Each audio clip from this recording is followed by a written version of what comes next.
actually have a voice, and you can have a voice as well. So thank you so much for watching. This is goodbye. My name is Yanda Zawe, a Form 2 student in Tidot High School. We're running under the theme Planeting and Budgeting for Children's Rights. We feel this is important because by investing in children's rights of today, we're giving them a brighter future. And mind you, the children are today are the leaders of tomorrow. So by investing in their rights and helping them have a better today, we are then giving our nation, our parents, our cities, and the country as a whole a brighter future. My name is Miguel Mudzingo, and all of us student in Tidot High School. And the government has mainly helped us in education and food. Through BEAM, it has allowed children financial aid in order to go to school. And also through the introduction and continuation of the feeding scheme, it has allowed children to gain hearty meals and also increase the rate of attendance.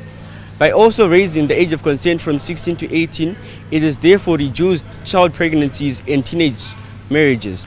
And also it has allowed pregnant ladies to go back to school in their workplaces during and after their pregnancies. My name is Mary Maria, a Form 2 student at Tidot High School.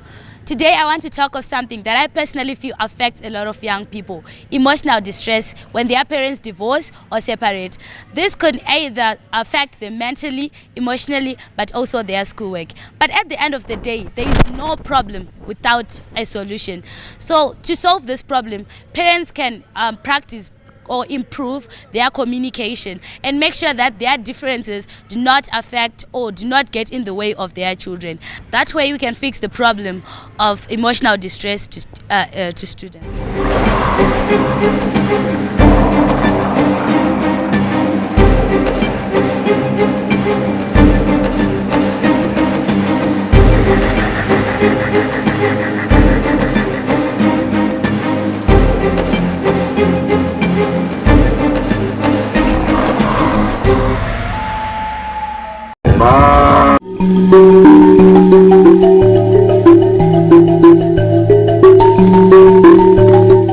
Zim Digital set-top box decoders with all the 7 local television channels and 6 national radio stations are now available for sale.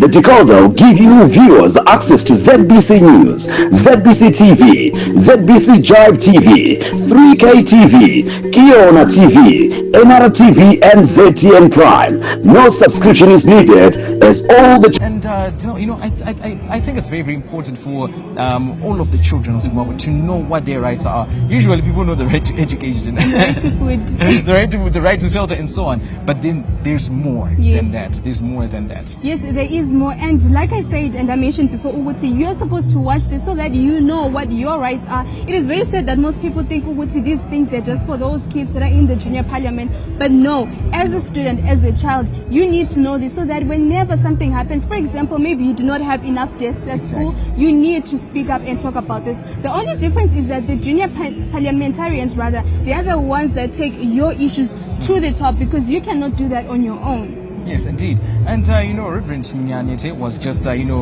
just placing focus on the theme itself. Let's talk about the theme. The key words for me are definitely the planning and budgeting. Yes. You cannot just get straight to what you want to do. You need to plan. And then there is budgeting, meaning that they're not just going to take any funds out of nowhere, but then these funds, they're just saved up so that when the amount is right, or maybe enough for one thing, then they work towards that. Yes, that's true. And just as was saying that, these things are done bit by bit. It's not like everything is just going to come in an instant at the snap of a finger.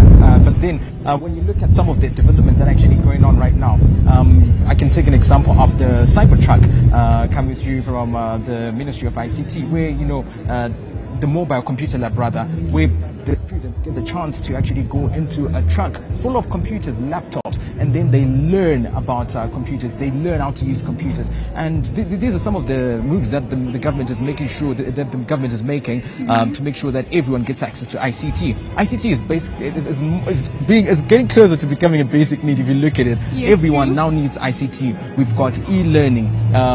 It's needed for communication, but e-learning being one of the key things that we're going to look at today, because we're talking about the children of Zimbabwe. Yes. And honestly speaking, I really like what the government is is doing. Sometimes we might complain, but the problem, it is us, the students, that are not taking these things seriously. There's no way that the government will come door by door and say, Tata Nancy laptop, zifundele. No, they're just going to give us something, and then we work towards that on our own. Talking about the budget tower, you mentioned your favorite keywords. I would say my favorite is progress since 2010. If you want something big to happen, you do not start today and then rush towards it. But then it seems that this has been happening since 2010. Imagine. Yes. And over the years, actually, we've actually seen quite a number of developments that are then benefiting the children of Zimbabwe. Although more are still needed, there's already some that are already there.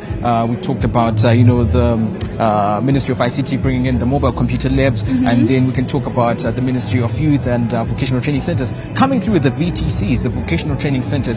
What I love about that whole concept is that it's not only placing focus on one who's academically gifted, but then what are you good at? It's not all about being good when it comes to the books, but then what are you good at after the books?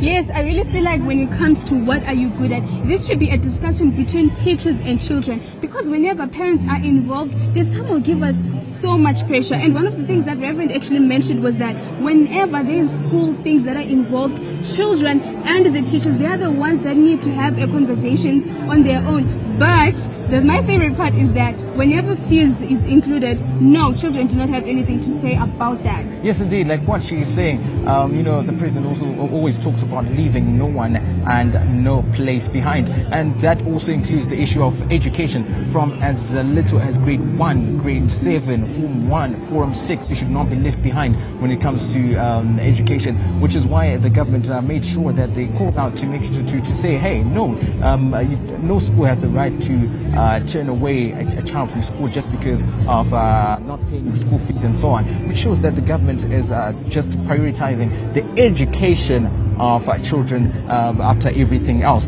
And it's very, very important for everyone to get equal education. Missing 1 week of school just because you did not pay school fees would be really, really would really be destructive, in the process. Yes, and besides missing 1 week of school, there's the embarrassment that comes. You know how they used to do this? They'll just call out the names of the ones that paid fees, and then if you're one of those that did not pay fees, it really got to your head. Okay, so I do not pay my fees now, I'm excluded. People really see you, and that is very bad for the children. I love that this has been abolished, and now children can go to school. Whatever issues that they have with the fees, it has nothing to do with them, but everything to do with the parents. That's true. And not forgetting the number of innovation hubs we have right now. We talked about the VTCs, the Vocational Training Centers, but then we cannot forget the innovation hubs which are coming through almost every year. You hear universities launching these innovation hubs. You see, even if some can I say symposiums and so on are held at universities like the University of Zimbabwe, you end up seeing students in school uniforms coming in with their innovations, and then that shows that all those things that have been implemented by the government, for example, the innovation hubs are bearing fruit even from the university level coming down to high school level. Yes, for the primary school students, I don't know if I can say much about innovation, but there's still potential. They're doing computer science, or some call it IT or whatnot. But then it just shows that everyone is being included. Everyone is included. That is so right. So I like that even us university students, we are included. Even primary students are included. It actually means that whatever age that you're in, you have access to computers. Do you know one of the sad things when I was growing up was not having access to a computer? But now, everywhere you go, there's so many hubs. You can use the computers at school, and I really love what the government is doing. They are overworking even on our side. Yes, indeed. And one of the highlights for me today is the fact that when you look at the junior parliament that people are going to see debating today and so on, it's a direct replica of the senior parliament. What I mean is that everything that you see in the senior parliament you're going to see today. And we also have the child president who's just going to do the walk and have the inspection of the guard of honor very, very soon. So that's another thing that you look forward to.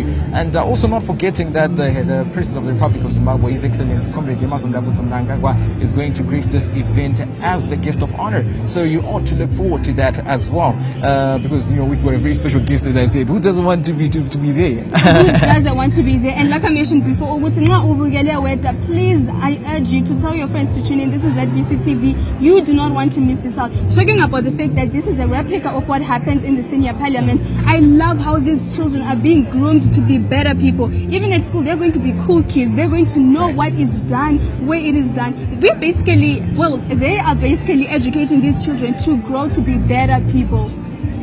All right. So anyways, we're just going to have an interview very soon. So you just make sure that you do stay tuned and enjoy more of the live proceedings that are coming through right here, the new Parliament building in Mount Hampton.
Okay, so you just heard Danelle and myself just talking about some of the achievements of the government and some of the developments that we have seen over the years and the progress since 2010, as our theme is just saying. And I've come to you right now with Honorable Minister Tino Machakaire, the Minister of Youth and Vocational Training Centers as well, and who's just going to enlighten us more on these issues. Where are we now? Where are we going? What can we expect? And so forth. Honorable, thank you so much for just making time for us. Thank you. All right, so Honorable, they made you planning and budgeting for children's rights progress since 2010. Yes. So akatata kuma planning and budgeting yedu ku progress yedu tapapi chataita kubva tongoti 2010 chatinokwanisa kuti izvi zvasiyana.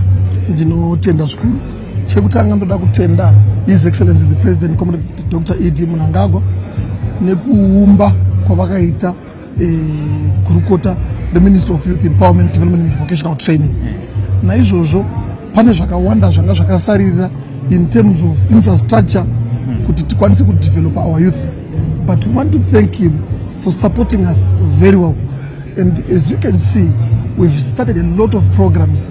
We are working around the country to make sure we start resuscitating our infrastructure.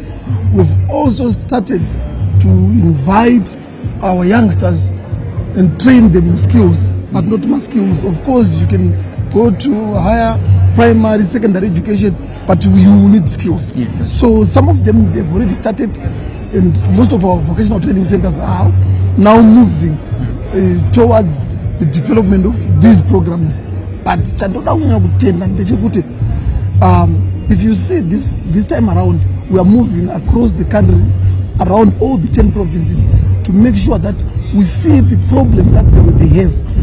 Remember, this constituency was left for some time, but now we are now resuscitating all our VTCs. That's right. Though the budgets sometimes are a bit limited, but we will try to work with what we have to develop our vocational training centers.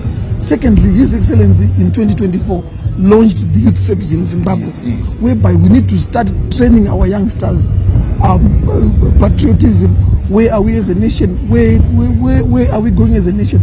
So that they are well guided on what we are as a nation. So we really want to thank the President There are so many initiatives, the youth empowerment programs, empowering our youth in rural areas, in urban areas. But I want to promise the nation that we are moving towards developing our youth, empowering our youth, equipping them with tools of trade so that they are able to excel and also develop themselves through the skills that you are providing them. Indeed. Thank you so much, Honorable Minister. And, I liked how you talked about, development of skills. Yes. Lose motivation because last class and it's really demotivating. Yes. But matter skill and the skills and train contribute to development in Kenya. Thank you very much. Yes. As you can see, we've got a lot of infrastructure projects that are happening in the country. Yes. There are so many construction works that are happening, which is one of the mandates that we have to make sure that labor builders, we train them to be builders, so they can also be able to be part of the initiatives, part of the programs, construction. This is what we want. Yes. Welding. There's a lot of welding work that is happening. We will take you to skills of welder. We are now trained on how to build. So motor mechanics, you can also. There are so many cars in the country, that's true. but we lack skilled people. But now, as we go forward, trying to make sure that we leave no one behind, we are going to invite them and provide them with skills. Though our capacity is limited, but we will try our best to make sure that everyone is accommodated. Oh, wow, thank you so much. Speaking of everyone being accommodated, you also mentioned the youth empowerment programs. The Apimam youth empowerment programs I'm a launcher, and also how can a young person who's watching right now take part? I think I thought I want honorable kutipani programs but akadai inini dine chipo dine chido dino how can I participate? We start with the Empower Bank. We've got our youth empowerment bank whereby we give loans to our youth. But now, as you can see, sometimes the bank is incapacitated. We will try by all means to make sure that we accommodate them in terms of giving them loans. We keep them with loans. We've got agriculture programs, with agriculture inputs, we're also providing them. So there are so many activities that we are trying. But allow me to say, we will make sure that no one is left behind in terms of providing equipment or tools of trade in the line of skills that we have trained. Yes, indeed. And for students who are failing to afford education due to issues like affordability,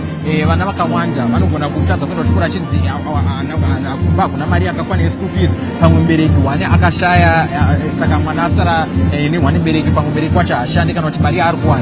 it's just too little to afford them education. This is one of the reasons why people have gathered here to the studies of the Day of the African Child, where people were protesting against that. We want quality, free education. I wanted quality. What is the government doing in terms of that as well to make sure that that child who's facing affordability issues is not left behind? Thank you so much. This is the thing. We've got so many programs that are in line to support such students who cannot afford. But also, His Excellency the President, through his presidential scholarship, is also supporting some, and we want to appreciate him for that. But we also appeal to our President that we need to keep on pursuing scholarships, because we don't want to leave our students with no quality education. We will try by all means to make sure that we keep on appealing to our principal to say this is what is happening. Can you keep on supporting? We know it's not it's a bit hard, but we'll try to make sure that we support with the little that they can afford. Oh, thank you so much, Honorable Minister. And just before we round this up, there's one, can I say, can I allow me to call it a demon as well, of drug and substance abuse. It is really, really destroying our youth. it can actually affect the development, because maybe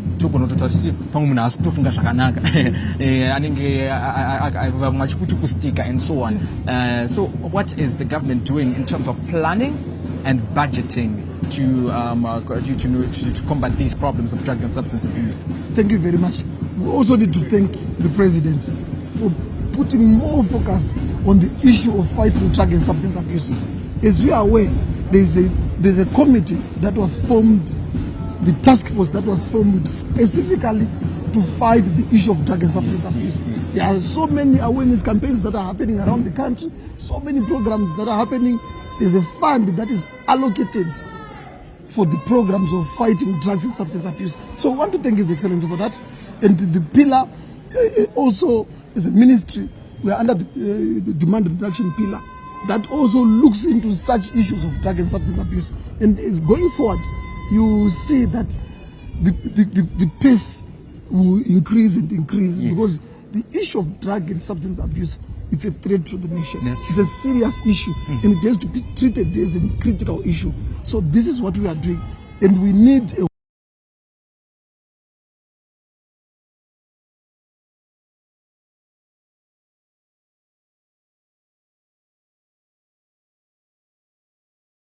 They must be brought to book so that we fight this problem as a nation together. Yes, thank you so much. And lastly, Honorable Minister, you talked about the youth service and how it encourages patriotism. How can we encourage the younger generation to be more patriotic? How can we motivate them? Development and TV. And youth service, how exactly is it grooming the youth of Zimbabwe to so patriotic and focused on development? Thank you. Like I said, this is a whole of society approach. The public and the government. We need to educate our people the importance of youth service in Zimbabwe. It is not for the government's benefit. It is for the children, for our young people to also understand the purpose of developing them, the purpose of instilling discipline in them, the purpose of guiding them, on them to have knowledge on their nation, where the nation came from, where it is, where it's going. What have we achieved as a nation? It also guides them on principles, even the issue of fighting drug and substance abuse. It also comes with these programs so that we train them. If you look at it, on our last intake, there were so many drug addicts, but they are now testifying that I cannot go back to that because they were trained.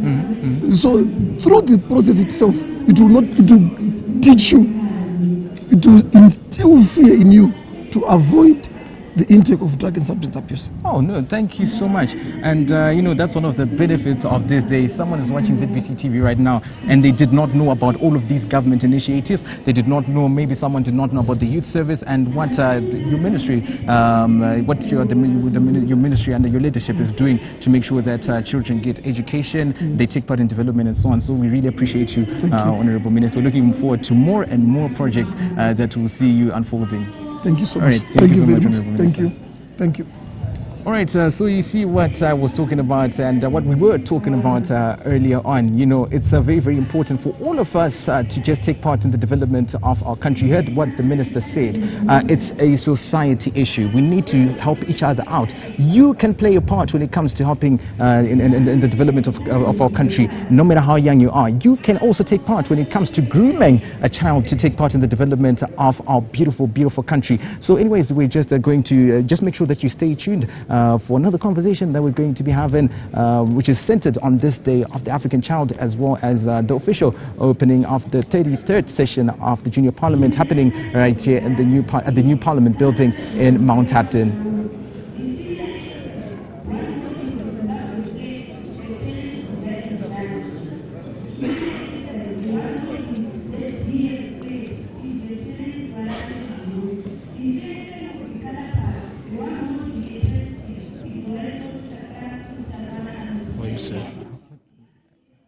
So how are you? I'm good, sir. How are you? I'm very, very well. So I just want you to start off by introducing your name, introducing yourself, and just tell us everything you're doing. I remember you were in the Junior Parliament a couple of years ago. I'm so happy to see you once again. Yes, making it. So just introduce yourself. All right. My name is Johnson Truth. Yes. But I'm affectionately known as Honorable Truth. I'm now part of the Junior Parliament Alumni of Zimbabwe, which was recently launched by the Honorable Minister Tino Machakaire on Thursday. All right, last Thursday. That's an amazing initiative right there. So we're going to talk about what you did later on and talk about, the significance of the Junior Parliament itself, the parliamentarians and so on, the roles they play. But let's first talk about this new one, this new project, this new initiative, the Junior Parliament Alumni, right? Yes. So please tell me, what exactly is this all about? All right, thank you, Taona. So the Junior Parliament Alumni is actually a project of the government of Zimbabwe, and we want to also extend our heartfelt gratitude to the Zimbabwe Youth Council. It is our mother body. In Shona we say they've been supporting us. It was not going to be possible if it was not for them. So we actually had a launch where we reunited former junior parliamentarians since 1991. There was actually someone who attended, was in our first session of the Junior Parliament, the first session of the Junior... first one, 1991? Yes. And, it was actually quite a memorable event where young people reunited, shared experiences, and more importantly, we networked. Yes. Trying to map a way forward, because in leadership we believe that it's not just a journey, but it's a journey that continues. Yes, so we witnessed continuation of the Junior Parliament, and our theme was honoring the past, shaping the future. Right, that's an amazing theme, and especially looking at the concept of combining the two now. Yes. But what is the main purpose of the Junior Parliament Alumni? What is... We are trying to bridge the gap between the Junior Parliament and the former parliamentarians, so that the current crop can harness advices from the former parliamentarians. All right. Because we have been witnessing that there was a gap, and His Excellency, the President of Zimbabwe, Dr. Idi Mnangagwa, was always asking about this issue. So the Zimbabwe Youth Council saw it fit so that we can have the Junior Parliament Alumni, which is going to advise the current crop of the parliamentarians. So does this mean that for the current Junior Parliament, the newly elected ones, are they going to be having issues brought to them and then they take the issues to you, or they can even still make decisions on their own and address some issues on their own without the alumni? All right, the alumni is just going to support the Junior Parliament, because one thing that's lacking in the Junior Parliament is support, is in resources. And one thing that we highlighted during the launch is that we don't want to see junior parliamentarians suffering after their terms of office. We have been seeing other former parliamentarians being vendors soon after the term of office. It's not something that we would want to see. So we are trying to harness support and offer support to the Junior Parliament, so that it can be an admirable thing, that every kid should feel so excited, should desire to be in the Junior Parliament. That's what we are trying to do, to decorate it in a way that it attracts everybody from all corners of Zimbabwe, leaving no one and no place behind. All right, so let's just go back a bit to the Junior Parliament itself. You talked about support and so on. So where does the role of, what are the roles of the Junior Parliament? Where do they start and where do they end? You talked about the challenges, right? So if they are facing those financial challenges, but maybe they're facing funding challenges, what exactly are they supposed to do? All right, the Junior Parliament is a voice of the children, because we say that anything for the children without the children is totally against the children. So the Junior Parliament now comes in to be the voice of the children, taking different issues, collecting different challenges from different constituencies, now coming to the Parliament, so that they can make policies that fit, that are so favorable to the children. We have a pending bill, the Children Amendment Bill, which was actually as a result of the Junior Parliament. Tell me more about it, actually. So the Amendment Children's Bill is a bill that states that anyone who is between the ages of 0 to 18 is still a child in Zimbabwe. So those are some of the pertinent issues that are still yet not resolved, that the Junior Parliament are still pushing for. Yes. All right. No, that's actually an amazing initiative. Now that I know of the alumni, now that I know one of the most important roles of the Junior Parliament and what they expected to do, and now in terms of funding, I want to know. Usually, when we talk about the Junior Parliament needing funding, give me an example of what they would need it for. Since you are bringing the issues onto the table for the Senior Parliament to see, and then they address them, where does the funding part come in now? Alright, the funding part comes in to play a role in actually raising awareness to the children, because some of the children, they don't even know their rights. So there is a need for that junior MP to be on the ground, to do initiatives, projects, so that there is an awareness. Children are aware of their rights. So that's where funding is coming into place. And we also want to decorate the one who is doing the duty, so that when he is serving, he has everything that he needs to serve. Because leaders are servants of the people. But for them to be servants, they need resources. Okay? Yes. That's what I have to say. All right. So before we just jump on to the next issue, let me just break it down. You said you're getting support from the government, which is the Senior Parliament, and then you're also they're now getting support from the alumni. Right. Now, how can the general populace, how can the ordinary person, how can the community member support the Junior Parliament as well? Because I'm sure that now that you've got 3 supporters, it would make more sense, right? All right. We are now trying to bring in the general, a common person to the picture. So a general person could actually be a supporter by attending events, listening to what children have to say. Because we have a tendency of people that would want to listen, but not to listen in a way that they want to understand, but they want to reply. So we want to correct that narrative to say we want people that are able to understand and listen the concerns of the people, especially children concerns. Yes. So that means that as a community member, I also have a part to play when it comes to supporting the Junior Parliament. Yes. All right. No, thank you so much. That was a very interesting conversation, and would like to thank you, the alumni, and also thank the Honourable Minister, Tino Machagaire, for just bringing up this initiative of the Junior Parliament alumni. So thank you so much. We've met before, we'll meet again, and we will meet again. Thank you so much. Yes, brother man. Thank you so much. All right. I really appreciate it. All right, so I am sure that you have seen that everyone is trying by all means to work hard and in terms of trying to just better the lives of the children. So we've got the Junior Parliament being supported by the newly launched Junior Parliament alumni. We've got the government itself supporting the Junior Parliament, and now there's also a challenge left for you as a community member to also support the Junior Parliament. And you know, I love how he talked about you can never address the issues of children without talking, without involving the children themselves. You can't be telling this person, hey, they're facing these challenges, without having the children themselves being involved and talking about these problems themselves.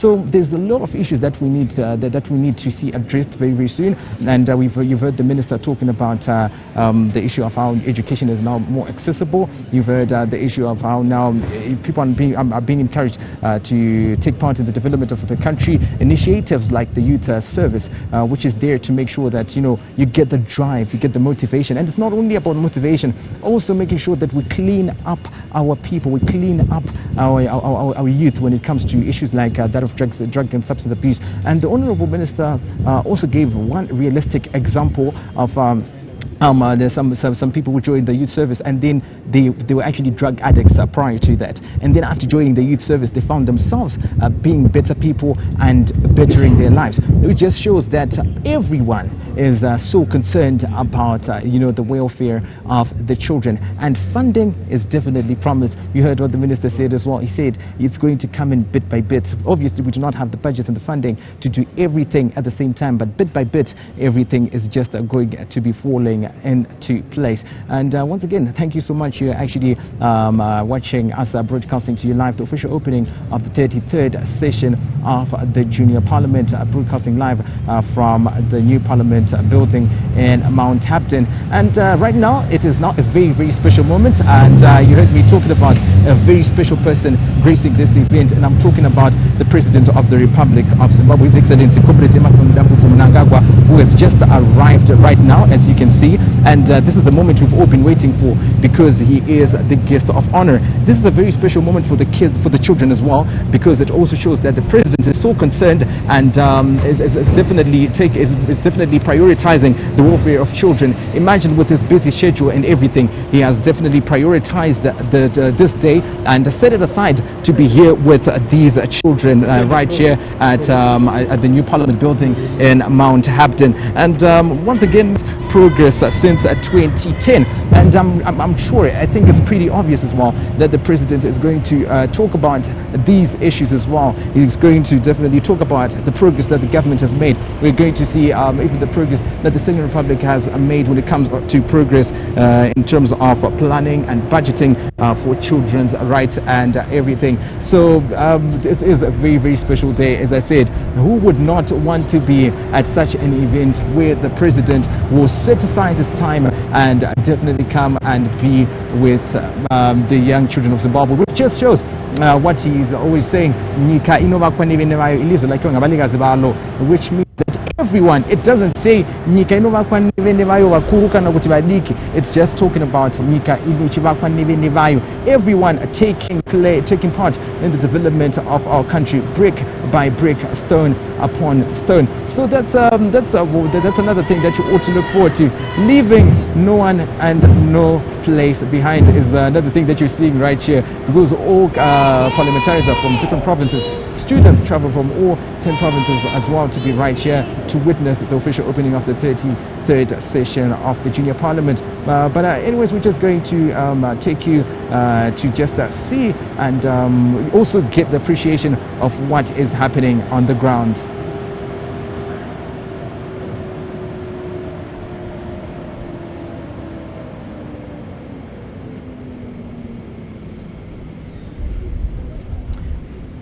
Alright, so very, very soon we're going to see the child president just inspecting the guard of honor. And you heard me early on talking about how important this part is, because we're talking about discipline and how it's one of the main focus of that guard of honor inspection. That walk is a very special one, and I also talked about how it is one of my favorites. So that's one thing you're definitely going to have to look forward to. And very, very soon we're actually going to see the debate.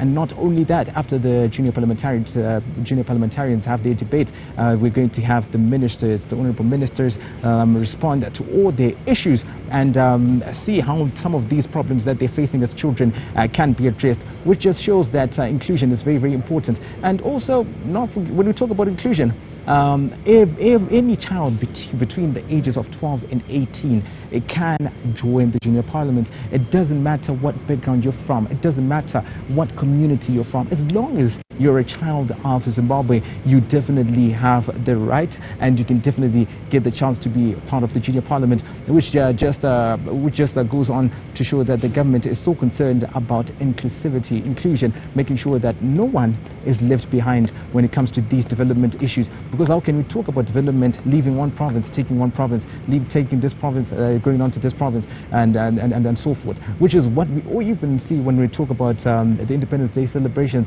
We have the Children's Independence Party, which is, and they're constantly rotating, which just shows that no one is being left behind when it comes to the issues of development. And I was just excited just seeing that the guest of honor, His Excellency President Mnangagwa, has arrived at the event. My blood was excited. One thing about him is that when he shows up, it's not just you who is excited. Even our blood, there's something, even the weather just changed because someone great is right here. But then, Tawana, when you were doing your interviews, I really loved what these people were saying. I really loved how they are putting children first, and they think that we are the future, meaning certainly we are the future. Yes, and let's just go back to what the child president said after his election. Taking everything that's put on paper and then making sure that it's put into practical.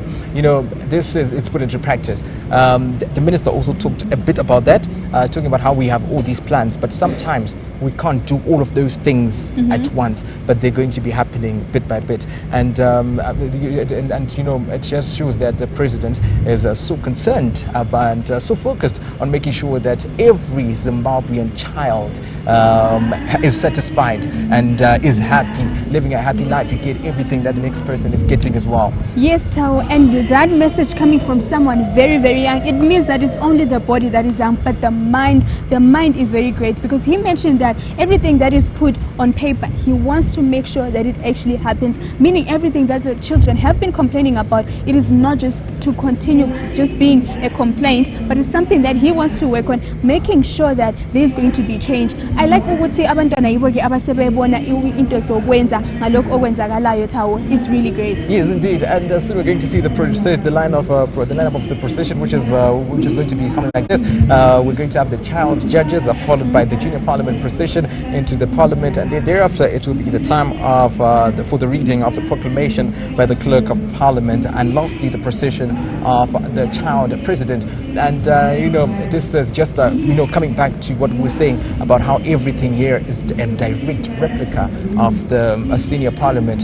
So when it comes to the issues being brought into the table, there's definitely going to be no filter. The children are going to be saying it as it is. Oh, we're facing these and those challenges. We need help. We need your assistance. We need funding. We need this and that. And the good thing, they come up with solutions. Yes, Tao, and you mentioned something to do with discipline. I love how these soldiers are so disciplined. No fidgeting, no unnecessary movement. They're doing exactly what real soldiers are. So maybe, Tao, these are soldiers by birth.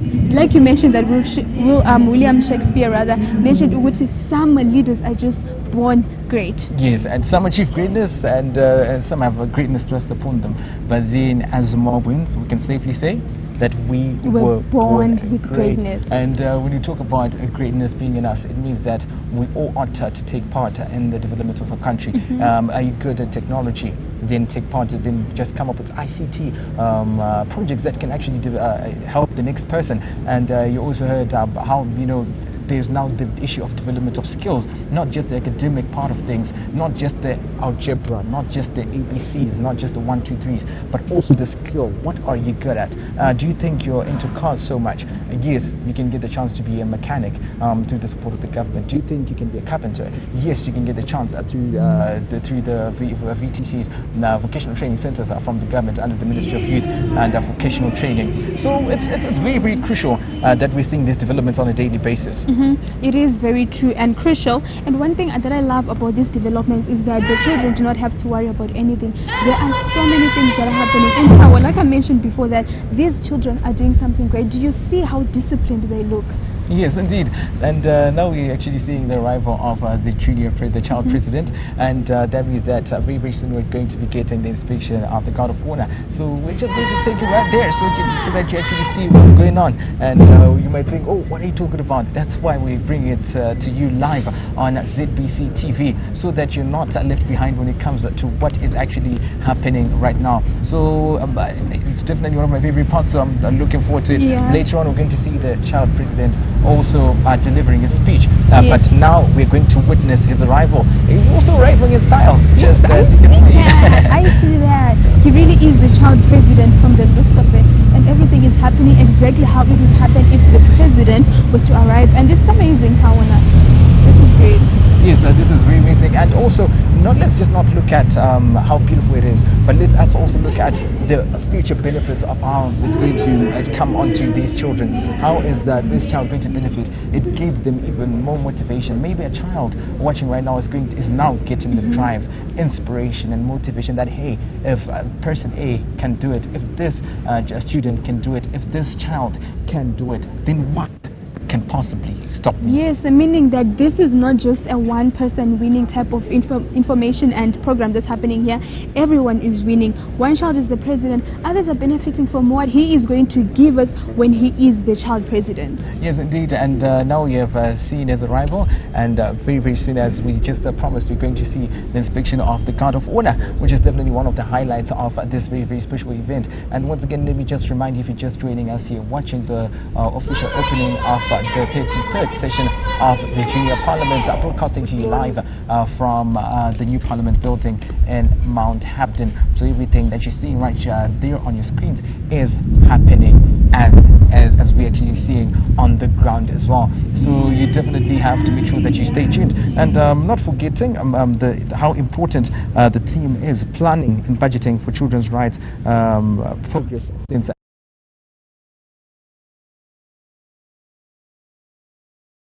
a discussion that's going to be focused on inside there, where people are going to talk about some of the issues that they face and how can these things be planned for, how can some things be planned against, like drug and substance abuse. And it's actually so amazing to see that even the government is setting aside funding to make sure that we tackle such problems like the one of drug and substance abuse. Yes, Tawo, especially the issue of drugs and substance abuse. It has been talked about all over, and I really think and I hope that there's going to be some sort of change, especially with the child president that mentioned that he wants to make change. He just doesn't want to talk about things, but he wants to make sure that there will be change.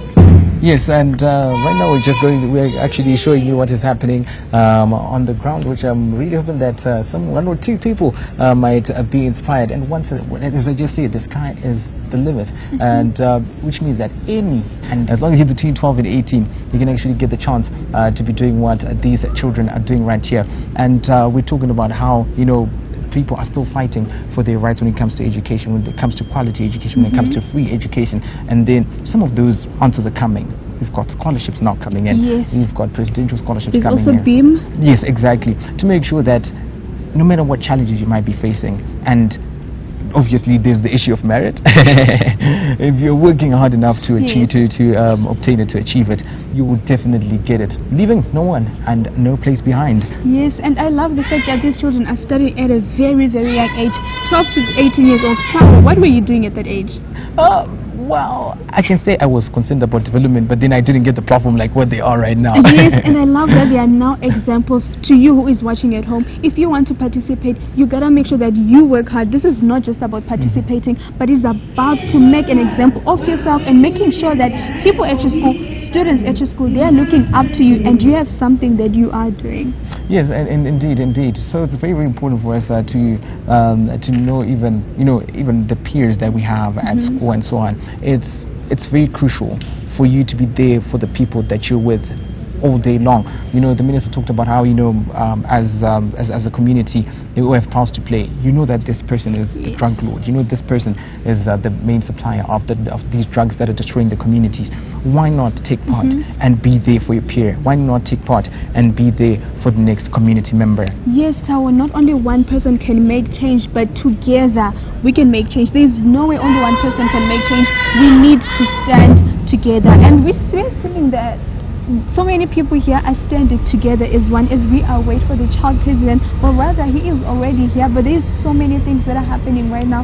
I see the young soldiers, they are right here and they're also talking. Ngiyabona ke ukuthi banengi abantu lapha abasebe khona, ama soldiers amancane, ngiyalitshela ke ukuthi bamile, bale discipline, bayakhanya ukuthi ngabantu abazakhokhela ilizwe kusasa. Kutshengisela ukuthi even nawe nxa usekhaya ungakwanisa ukwenza i-change, and kumele uyenze i-change. Nxa ubukele nxa kulabanye ofunda labo, make sure ukuthi lawo uyabatshela nje, uyabaxwayisa ngalokho okwenzakalayo. So as we are watching now, ngiyababona nje ukuthi abantu abalethe khona kulamabhiza akhona lapha, so many horses, very big ones. Yes, and I'm sure that's one of the most interesting things for some of the children who are right here, who have gotten the privilege to be tuned in and watching here. But it was always in the last time we're just going to be cruising over and just to see what is actually happening on the ground, so that you're not left behind. Yes, I love their guns.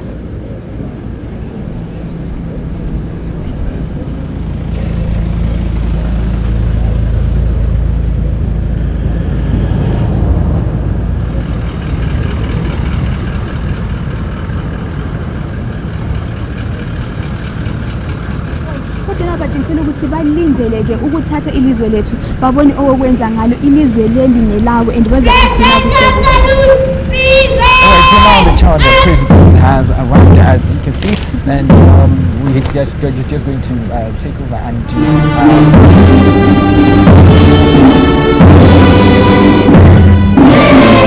do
effect the guard of honor.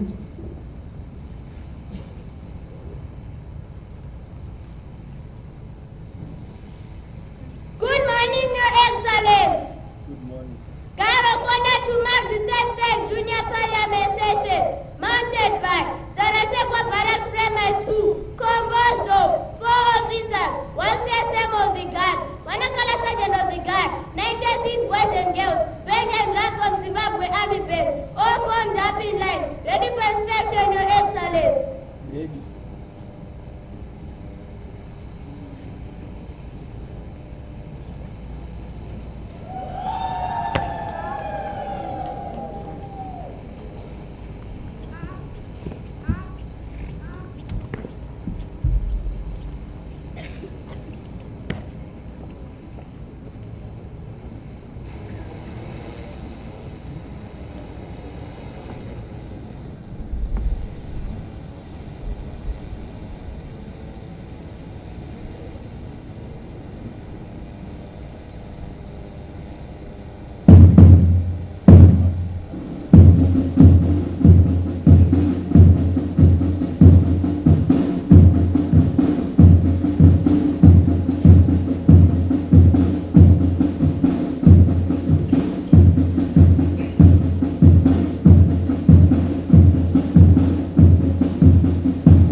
Permission granted.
The guard of honor commander is now marching forward to ask permission to prepare the guard of honor for the march off.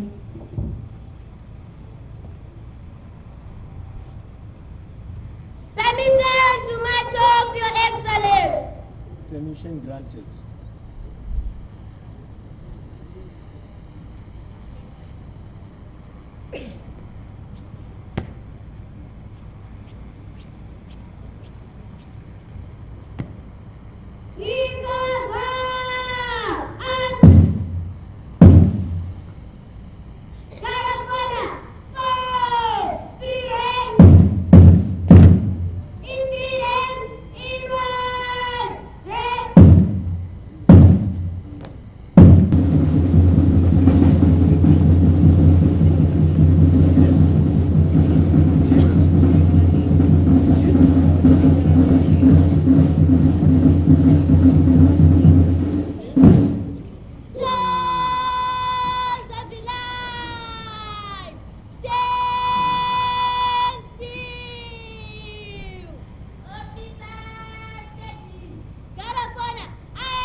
So it's very, very important for us not to just, talk about all of these things, but have the children talk about some of these issues themselves. And I'm sure you heard me talking about, actually you didn't hear me talking about it, but you heard one of the former junior parliamentarians talking about how, we cannot talk about children's issues without involving the children themselves. And I'm saying this because I'm joined by Honorable Tamelson, who is a former junior parliamentarian who is now part of the Senate. So, well, this transition from being a junior parliamentarian into the Senate is something that I really found interesting, and something that you're going to know more about today, and not just today, but I mean right now. Honorable, how are you doing? I'm good, how are you? I'm very well. Thank you so much for just coming to for this conversation that we're having. Thank you so much for this opportunity. All right, so without wasting a lot of time, I want to first get to the foundation of it. Let's go back to the past. The past and the future, they have a connection, right? And the present as well. Yeah, sure. Tell me about your constituents. Which constituents are you from? So back in 2022, I was representing Airport constituency in the National Assembly. Yes. Right. And tell me what you did as the representative, as the child parliamentarian.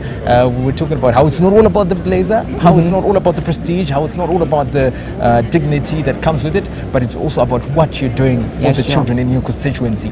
What have you done? Back in 2022, I hosted what I would like to call the Anti-Child Marriage Forum, where I invited various religious leaders from around my constituency, and also other leaders in the healthcare. I invited the police, I invited the sister in charge, the VFU, where we got to discuss around child marriages in airports, because child marriages are really rampant in airports. Maybe because of poverty that is really widespread in airports, and also even now they're still there, the child marriages are still there, because even quoting from the statistics of the first quarter, January, February, March, we had around 125 child marriages and around 93 teenage pregnancies recorded.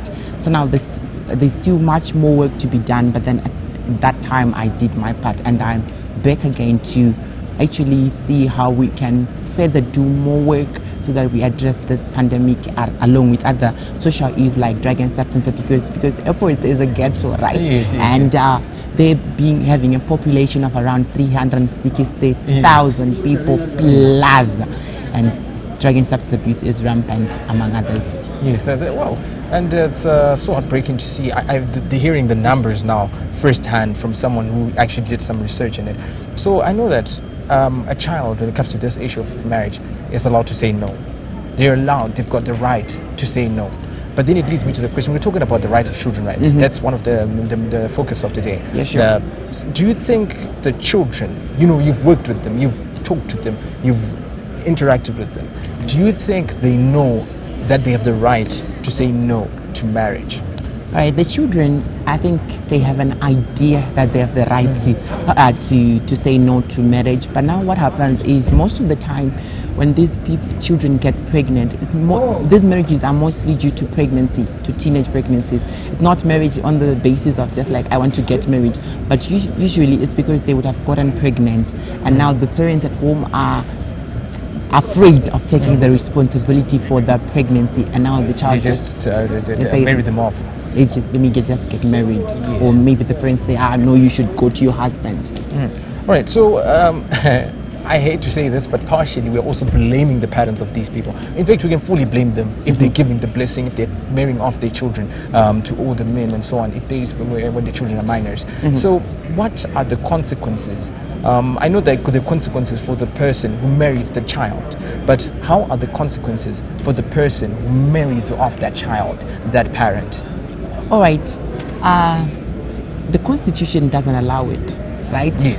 But then what's happening right now is, you see, the people are afraid of being blamed, right? Yes. To the extent that they cannot report the one who impregnates the child.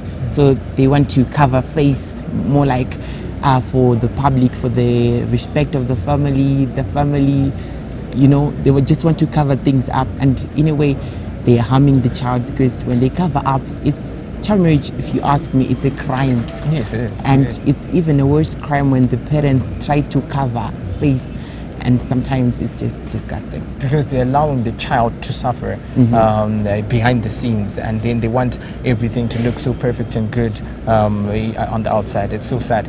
So I believe that these parents should also face the same consequences as the person who actually married the child. And I also think that as a community, we can also help curb this pandemic by actually reporting to the police, because you find that the parents are not reporting, right? But you, if you see your neighbor married, you know that something is fishy going going on, and you would have to report to the police, to the VFU, to So are there more organizations, or can I say more offices that one can feel free to just approach when they face such issues? I know, some people, especially for a child, they might just be intimidated by the feeling of walking into a police station, seeing police officers all around, and then being asked questions, they're writing notes. There might be some sort of intimidation for a child. You know? I understand. So are there platforms that are set to assist the children so that when they have something like that to report, when they have something like that to talk about, they can freely do so? Yeah. All right, we have organizations like Youth Advocates Zimbabwe and Childline that are coming in to say that let's help the kids. They have set up the toll-free numbers for Youth Advocates as 393 and for Childline as 116, where you can just call and state your issue. And something that I find interesting about these helplines is because they can even track the kids, the children, to say he called us, and they can do follow-ups to say, where are we on that issue that we talked about? You said you were facing abuse. Where are we now? Something like that. And we also have, you can also visit the clinics, and also not to forget the victim-friendly unit, because the police officers that are at the victim-friendly unit are very friendly, and they have been trained on how to handle children, and we also talk to these children and so on. Yes. Oh wow, that's interesting. Thank you so much for enlightening us on that one. Now moving on to the issue of your transition from the junior parliament, as and you're a former junior parliamentarian, but now you're in the junior senate as well. First of all, allow me to say congratulations. Thank you so much. Now talk to me about this transition. What is this all about? Why the transition from junior parliament into the Senate? Alright, so the junior parliament is a mirror or a replica of the senior parliament. So all this while we didn't have like senators coming into their house. We had junior parliament, and the senators that went there were just senators. But now that since junior parliament is a replica of the senior parliament has the Senate, which is the older fellows, and now we're coming in to say we as the older fellows that are 21 years and below and have been in the junior parliament. You're not the seniors of the junior parliament. Alright, thank you so much, Honorable, for just coming through. Looking forward to hearing you talk about more research and more support. Thank you. Thank you.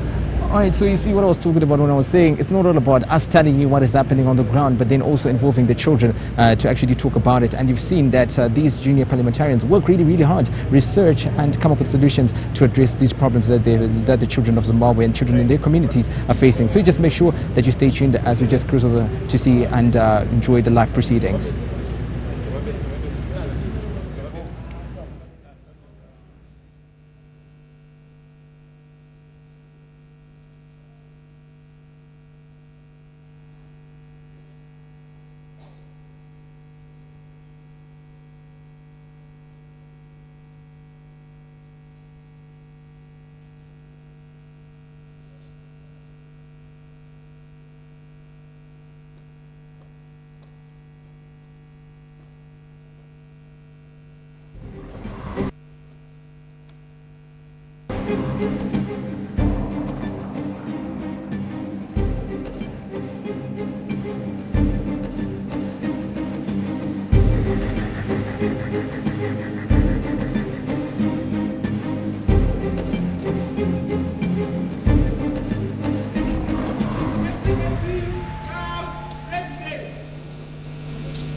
be seated.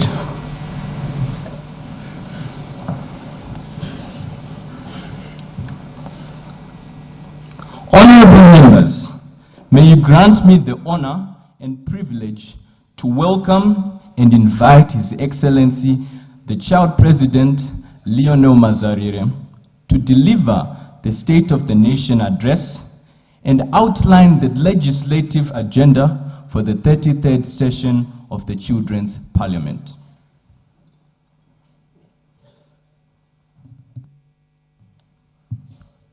The President of the Republic of Zimbabwe, Your Excellency, Comrade Dr. E.D. Mnangagwa. The Vice President of the Republic of Zimbabwe, Honorable Retired Dr. C.G.D.N. Chiwenga. The Vice President of the Republic of Zimbabwe, Honorable Colonel Retired K.C.D. Mohadi. The Minister of Defense and of ZANU-PF, Honorable O.C.Z. Kashiri Muchinguri. The Speaker of Parliament, Honorable Advocate J.F.N. Mudenda. The President of the Senate, Honorable M.M. Chinomona. The Minister of State for Marginal West, Provincial Affairs and Devolution, Honorable M. Chombo, and all Ministers of Provincial Affairs and Devolution here present. The Minister of Youth Empowerment, Development and Vocational Training, Honorable T. Machakaire, and all Ministers here present. The Deputy Minister of Youth Empowerment, Development and Vocational Training, Honorable K. Mupamanga, and all Deputy Ministers here present. Chairpersons of Portfolio and Thematic Committees, Senators, and Members of Parliament here present. The Chief Secretary to the President and Cabinet, Dr. M. Rushwaya. Chairman of the Public Service Commissioner, Dr. V. Hungwe. Permanent Secretaries here present. The Chairperson of the Zimbabwe Youth Council, Ms. Ara Mugwagwa. Senior government officials here present. The Speaker of the Children's Parliament. The President of the Children's Senate. Members of the Children's Parliament. Children's Council. Ladies and gentlemen, comrades and friends, boys and girls. Good morning, Madam President of the Senate, Honorable Speaker, distinguished members of the Children's Parliament. What a glorious moment it is. My heart is swelling with pride and joy, yes, even a flutter of nerves, because today, not only for ourselves, but for millions of other children and young people across Zimbabwe, first and foremost, allow me to pay tribute to our President, His Excellency, Comrade Dr. Emmerson Mnangagwa. Your unwavering commitment and bold vision in the Second Republic have given us a louder voice, brighter hopes, and a firmer belief in our potential. Because of you, Your Excellency, the rights of every child are no longer ink on paper. They are a very promise of our daily lives and the foundation of our shared future. Honorable members, today you will debate the pressing issues that shape our tomorrow. But I ask each of us, as we remember the brave children of Soweto, let our debates be more than just words, but a pledge to serve. In our schools and communities, let us shine light on the perils of drug and negative pressure. Let us launch support clubs where young survivors of addiction share their victories.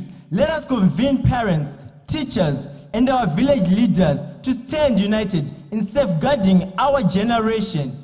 And wherever we can, let us join hands with our senior parliamentarians, our mentors, so that our plans take root and flourish in any constituency. The journey ahead brims with promise. With the leadership of His Excellency, I envision internet centers in every ward where children in the remotest of villages will learn to code, will research and connect with the world beyond our borders. I see vocational training centers reimagined with modern workshop spaces where young carpenters, welders and designers and tech enthusiasts transform ideas into livelihoods and lift their families out of want. We, as the junior parliamentarians, will champion camps that teach leadership, financial savvy, and accessible mental health support. We will convene our own youth summit where the brightest innovations will be led by architects of our nation's future. But talk alone will not bring Zimbabwe to and build it. True progress demands action. I challenge each and every one of you. What book did you read today that sharpened your mind?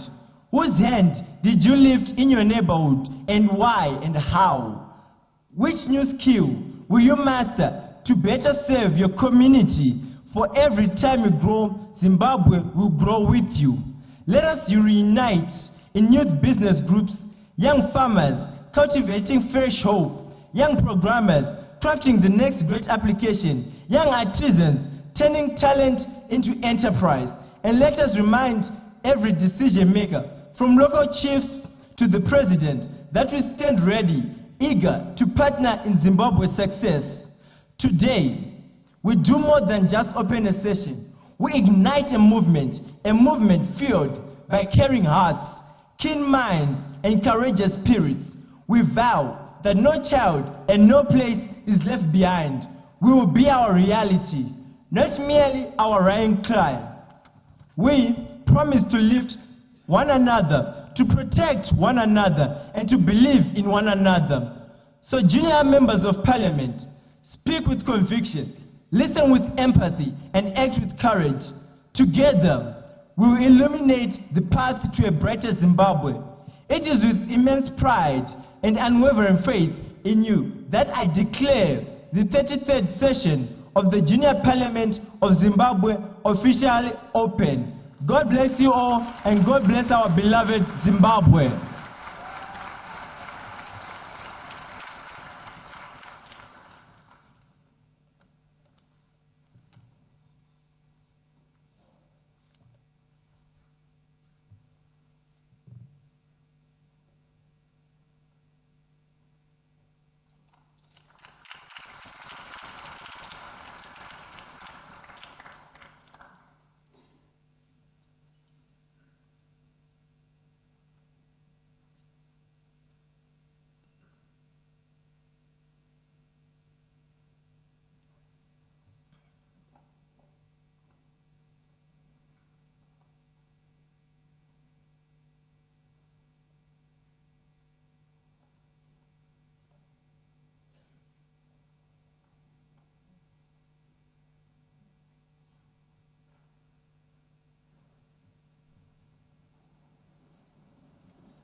Almighty God, who in your infinite wisdom and providential goodness has appointed the offices of rulers and parliaments for the welfare of society and the just government of humankind.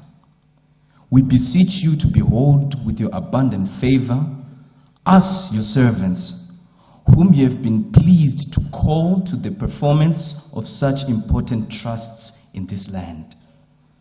Let your blessing descend upon us here in Parliament assembled, and grant us that we may, as in your presence, treat and consider all matters that shall come upon our deliberation, in so just and faithful a manner as to promote your honor and glory, and to advance the good of those interests you have committed to our charge, all which we ask in the name and for the sake of our Lord and Savior, Jesus Christ. Amen.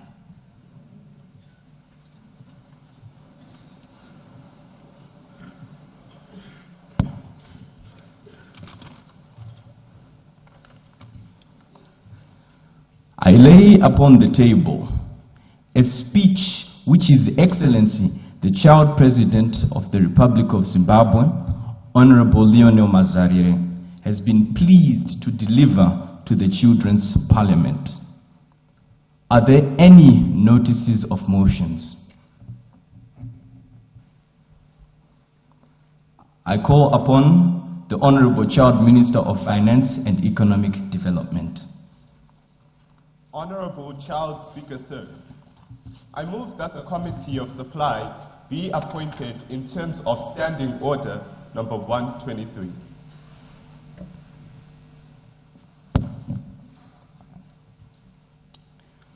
I put the question that the Committee of Supply be appointed in terms of Standing Order number 123.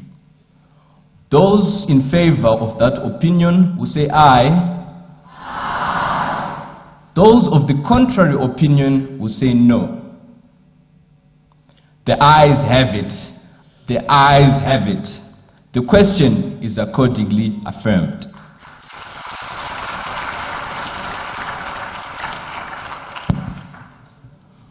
I recognize the Honorable Child Minister of Justice, Legal and Parliamentary Affairs.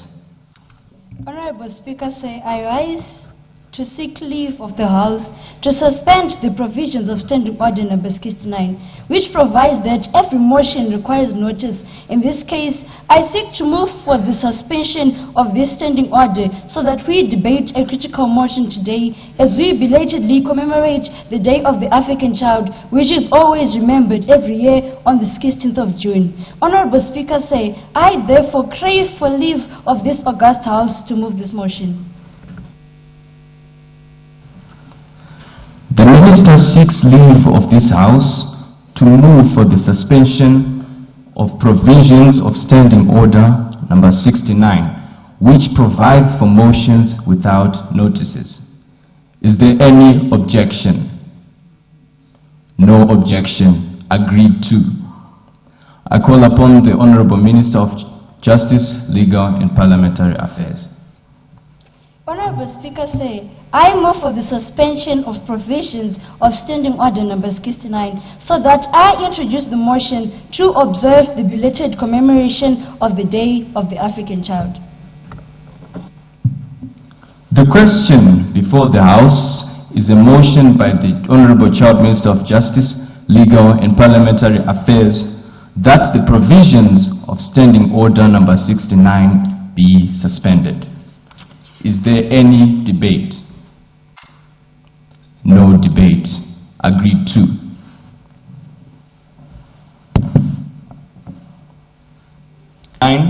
Be suspended.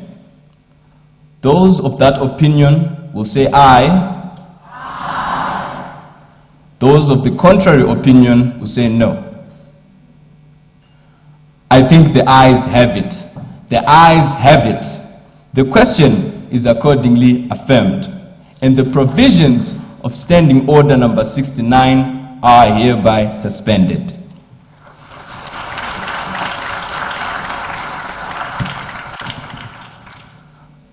now call upon the Honorable Child Minister of Justice, Legal and Parliamentary Affairs to introduce her motion. Mr. Speaker, I move the motion in my name. I rise to move that whereas the Day of the African Child commemorates the sacrifices made for children's rights and calls for the continuous introspection and commitment to addressing challenges facing African children. Recognizing the theme of the 33rd session of the Zimbabwean Junior Parliament, planning and budgeting for the children's rights progress since 2010. Provides a critical opportunity to assess national efforts in upholding the rights and welfare of all children in Zimbabwe. Mr. Speaker, acknowledging the significant progress made in various policy frameworks and initiatives aimed at the improving of lives of Zimbabwean children since 2010, including the National Development Strategy and the Child Budgeting Series launched by the government of Zimbabwe in November 2021. Concerned, however, that despite these efforts, persistent challenges remain in areas such as equitable access to education, comprehensive child protection, adequate health care and nutrition, genuine child participation, often exacerbated by constrained fiscal environment, economic volatility, climate-induced emergencies, and inefficient resource distribution. Mr. Speaker, emphasizing that effective planning and child-sensitive budgeting are fundamental to translating constitutional provisions and international commitments to tangible improvements in the lives of children. Now, therefore, this House resolves to A. Call upon the government to reaffirm its commitment to the rights and welfare of all children by adopting and implementing child-sensitive planning and budgeting as the cornerstone of our national development, so as to build a resilient and prosperous future for every African child. B. Applaud the government for sterling progress made towards improving the lives of Zimbabweans since 2010.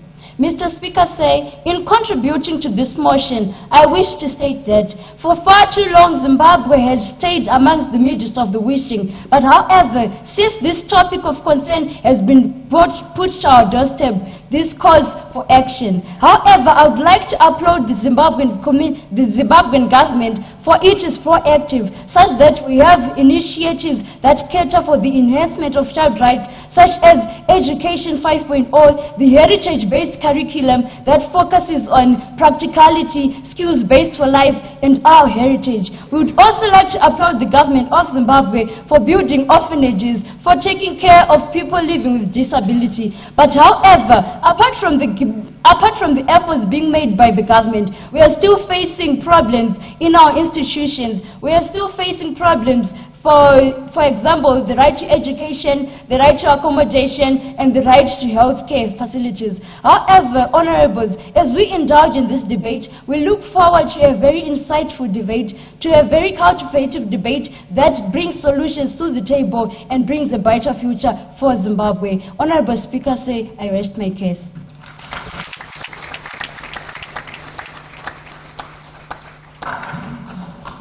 Thank you, Honorable Minister.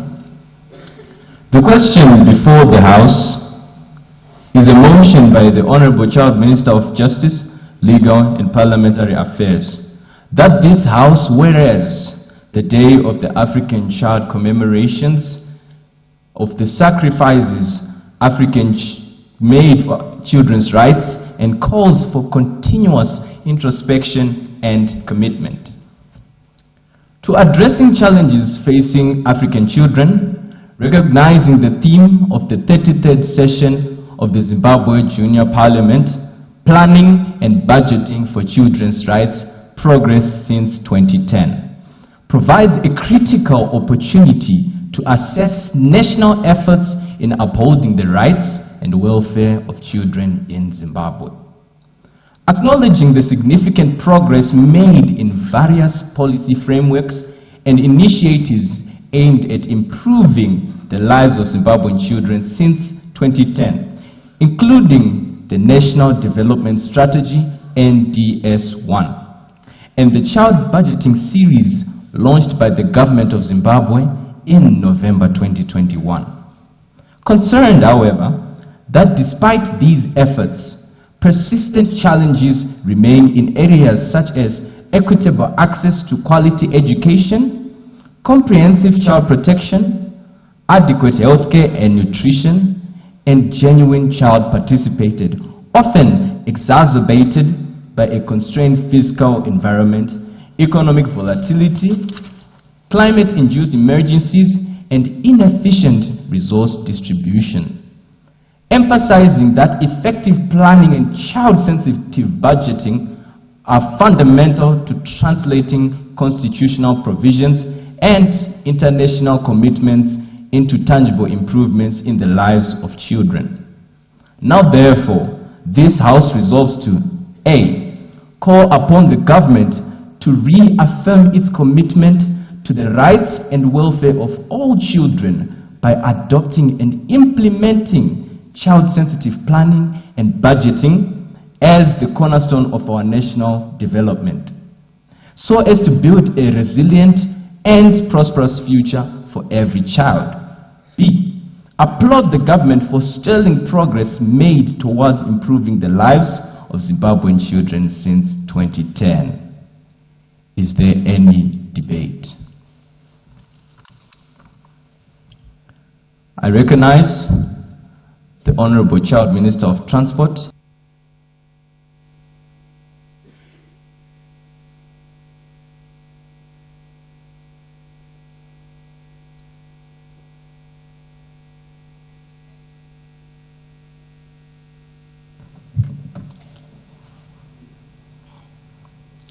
I thank you, Mr. Speaker.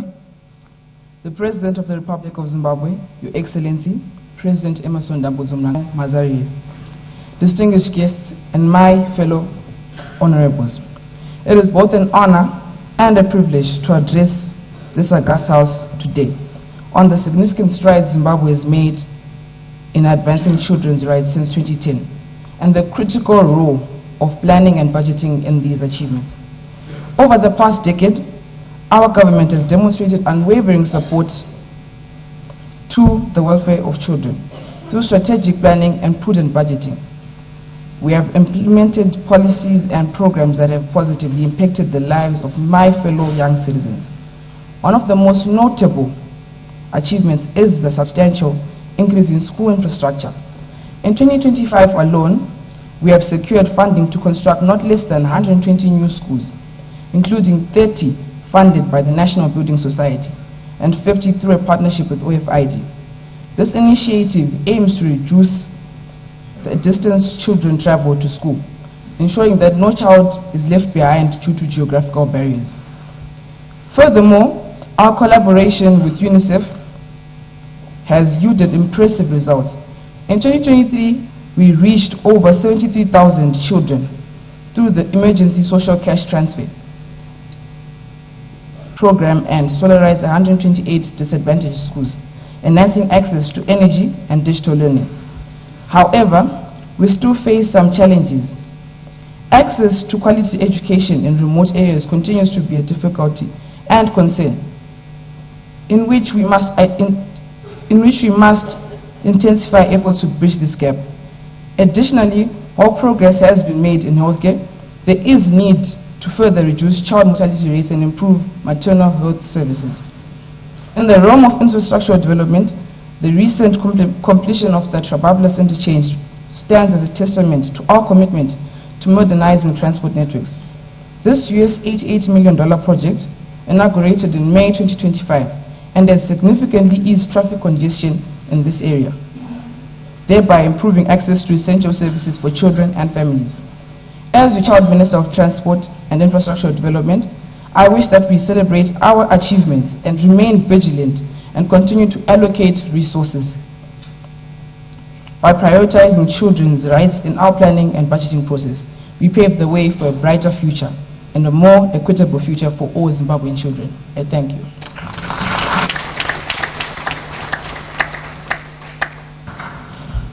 Thank you, Honorable Minister.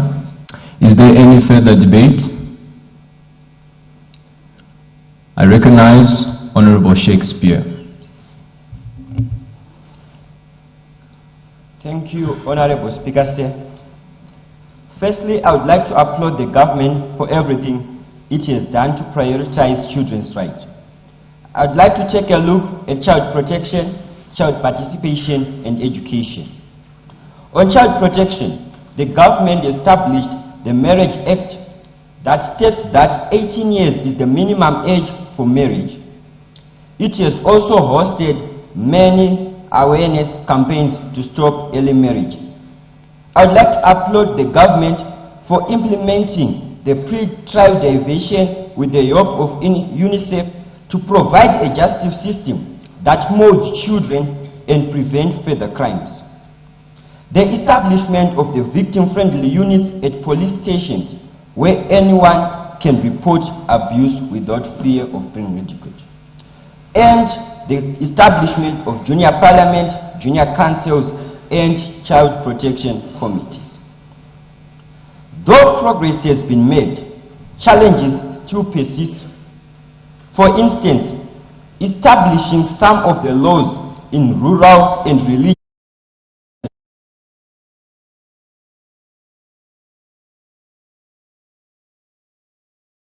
children's rights lack sufficient funding.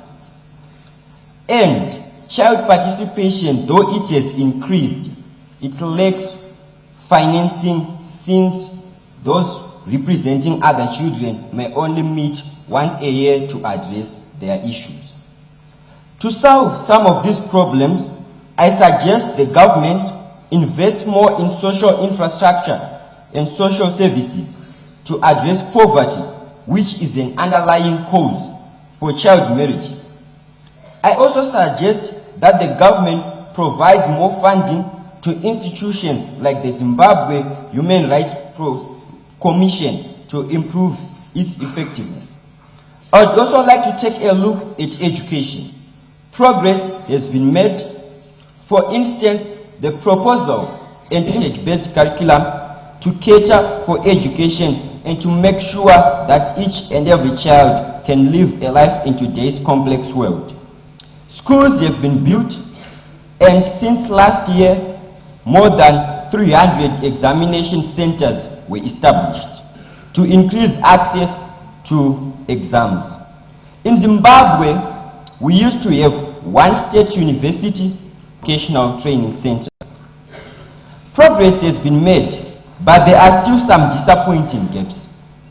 Children in rural areas, but they don't get the same facilities. In rural areas, 20 children share one textbook. We have read and noticed that science is a compulsory subject, but how can students, where they study at a 4-block school, study science without the facilities, without science labs? We say we are now living in a computer world, but some of the schools do not have computer labs. I recognize that the government has donated laptops to other schools, which is a great improvement, and it has also established information centers in some of the wards. The last issue that breaks my heart are teachers not attending lessons. We once lived in a Zimbabwe where students were truant, but the current Zimbabwe is showing that teachers are the ones being truant. To solve this issue, I suggest the government, instead of building more schools if it does not have enough funds, it can refurbish the already existing schools, because knowing that I get quality education rather than walking 1 kilometer or 2 kilometers knowing that the education I get is baseless.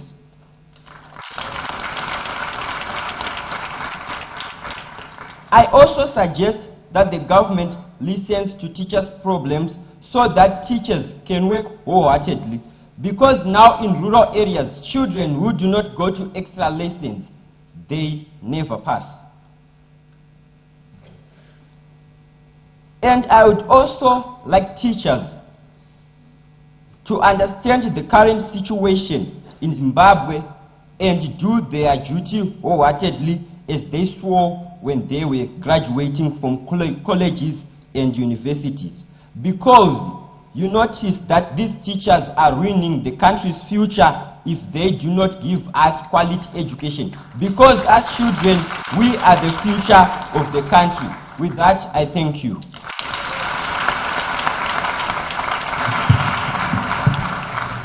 Thank you, Honorable Member.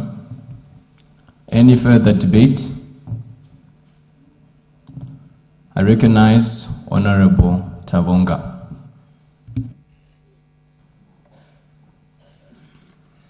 Thank you, Mr. Speaker, sir, for giving me this opportunity to speak on behalf of the people in my constituency. Firstly, I would like to applaud the President of the Republic of Zimbabwe for drilling boreholes in schools under the presidential borehole drilling scheme. I would like to applaud the Ministry of Health and Child Care for providing free medication for children. Our program, which promotes nutrition and balanced diet for children to grow. However, some children are still going against the child is access to quality and attainable health. For us to eliminate drug and substance abuse, we need to look at the root cause. And I think the main reason to why children are taking drugs is depression and peer pressure. So I urge the Ministry of Education to support these children with serious guidance and counseling. Also, we need to clean these drug abusers before we import them back to school. The money required for rehab, the same way it is managing to provide free drugs for people living with HIV. We need free rehabilitation facilities in our respect if we send someone back to school without considering his or her health state. After leaving, I also urge the junior parliamentarians to report any case of drug abuse, not watching other people die in silence in the future. Let's work hand in hand and let's stop drug abuse. The debate. I recognize Honorable T. Chiwenga.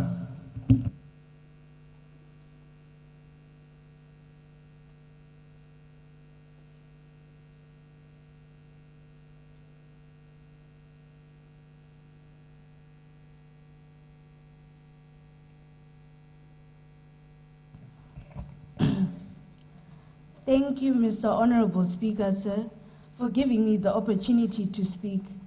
I am Honorable Tendai Chiwenga, proudly representing the Murewa constituency.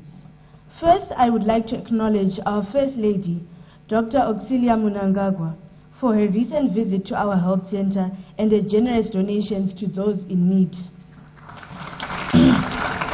Her commitment to improving the lives of our people is commendable and inspires us all to do better.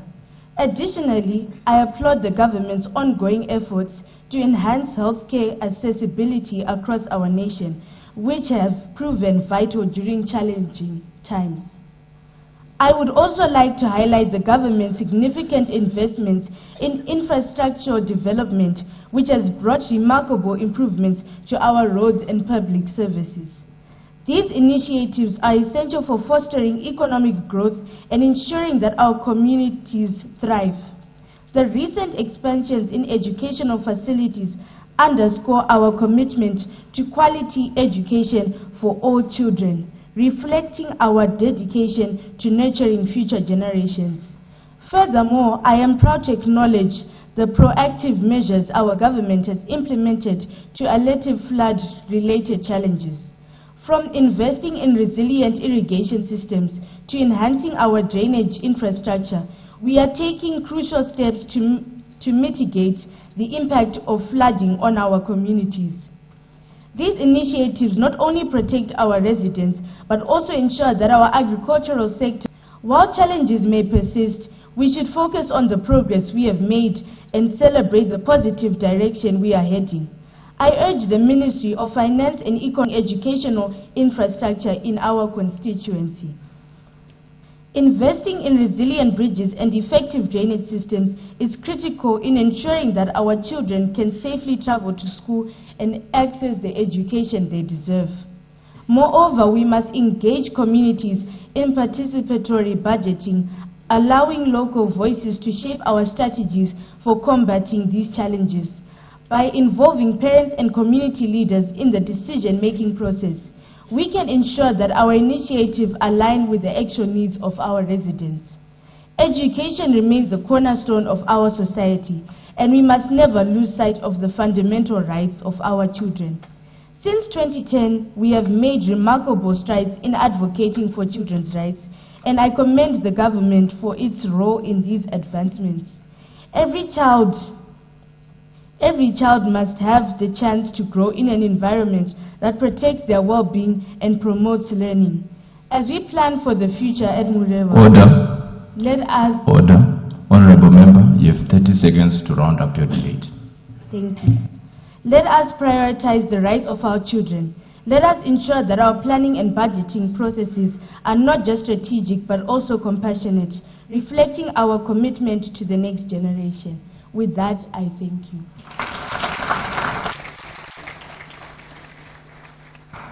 Thank you, Honorable Chiwenga. Is there any further debate? I recognize Honorable Chief Majoni. Vaita basa sachigaro nemukana wamandipa wokutaura. Chokutanga ndoda kutenda hurumende yedu nekuisa bumbiro remutemo rinova iyo rinotaura kuti ani nani ari pasi pemakore 17 anova iye anonzi mwana ane kodzero kudzidzo, zvekudya, kuhutano nekuva nechitambi chebirth certificate. Chechipiri ndoda kutenda hurumende yedu nematanho airi kuita kuti mwana wese muZimbabwe akwanise kuwana dzidzo. Mbuya nehanda izvezvi vari munyika dzimu vanenge vachinyemwerera nematanho ari kuita nehurumende yedu. Hurumende mukuburikidza nebazi rezvedefense riri kuvaka zvikoro kumaruva kwandinobva. Zvinova izvo zviri kuita kuti vana hatichadzidzire pasi pemiti. Asizve tichitaura zvakaita semabhuku, makombiyuta, tanga tiri kukumbirawo kuti kumaruva kwatinobva tikwanise kuwana makombiyuta, kuti mwana wemuHarare akwanise kufananawo nemwana wekumaruva kwandinobva. Hurumende yedu yakatipa yatinoti Basic Education Assistance Module, inova iyo iri kubatsira vana kubva kupuraimari ichisvika navo kusekondari. Asizve tapedza sekondari yedu A level yedu hatina kwekuenda. Tanga tiri kukumbirawo president vedu kuti kana tapedza tiri mubhimu, tapedza form 6 yedu, tikwanise kuva isu vari pabhimu tigotanga kutariswa kuti tipinde pachirongwa chemapresidential scholarship. Asizve kumapresidential scholarships ikoko tikaenda tichida kunopinda tiri kumaruva hatina mapassports acho. Tanga tiri kukumbirawo kuti tikwanise kuwanirwa matanho ekuti mwana wekumaruva kuruzevha kwandinobva newemuHarare tifanane.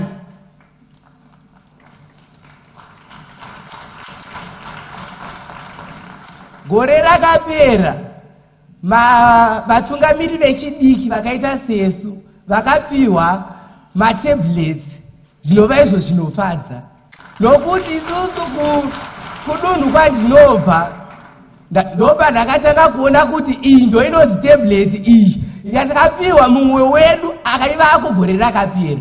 Saka tiri kukumbira hurumende yedu kuti vechidiki vakaita sesu tichipinda muhofisi yedu tipihwewo zvekuti tishandise pagore redu iroro. Hurumende yedu payakaisa tainzwa vaimbi vachiimba zigi woye zigi woye. Asizve kwatinobva kumaruzevha kwedu tiri kunzi tinofanirwa kubhadhara mari yechikoro nemari iyo yemaUS. Saka tiri kukumbira hurumende ichiite cherechedzo pane vanhu vakutibhadharisa mari yemaUS, tishandise mari yedu yenyika yedu kubhadhara mari yezvikoro. ndine chivimbo kuti hurumende yedu nepurezidendi vedu nemaministers edu vachaita cherechedzo kumaruzevha kwatinobva kuti ini mwana wekuruzevha ndikwanise kufananawo nemwana wemuharare nemwana anobva mudhorobha, kuti tikamiswa tiri vaviri, mwana wekuruzevha nemwana wekudhorobha, tinenge takafanana. Igadzirise dzidzo yedu nezvese zvinoita nezveutano nezvemwana wemuzimbabwe. Ndatenda sachigaro.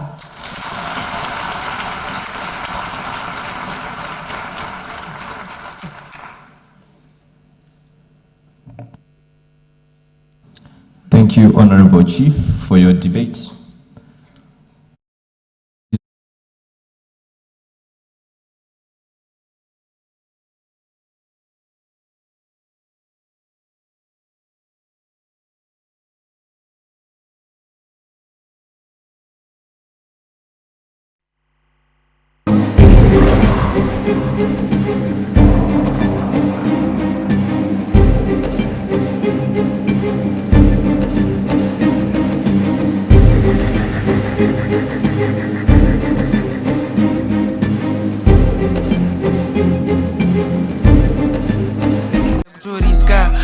Togere kumba nasi zvinhu zvega zvandichabvunza nasi same siri kugaira gaira hamuna kudhakwa nasi pakuda bombi riri mubhegi ramaloti jodzi payback kuita kunge ngozi omi sazozama zvamusingagoni omi omi ndiri red flag simutai mureza makandikwana ndarembedza machechen anditani kuteta mafake friends anditani kuteta red flag simutai mureza makandikwana ndarembedza machechen anditani kuteta mafake friends anditani kuteta nezvigamba nderenhaka ngarisabviswa bashi akangodzima ndini ndinotobvunzwa gasi chero mukazobhipa mhosva hatimbobvuma rasi musangobwaira ziso ngarimbovhurwa nasi vanhu mamiro havana side vanongodhisa nengasipo link up anytime.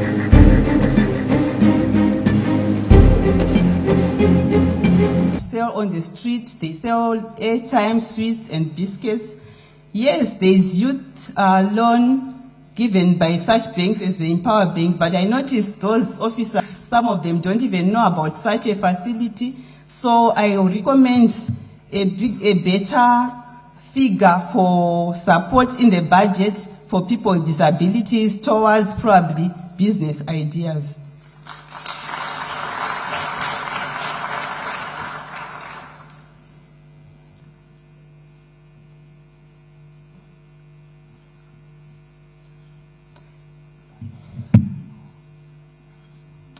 So in my case, for example, when I finish school, I may also join my colleagues on the streets because of the same challenge that I've highlighted, whereby we lack communication with those banks to give us loans.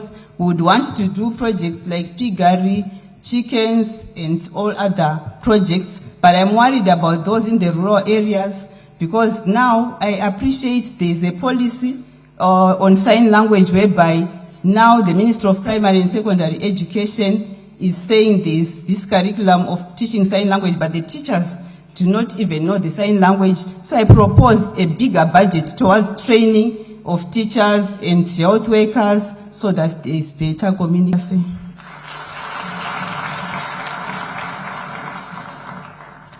Thank you, Honorable Kuziva. Is there any further debate? Honorable Marlehle.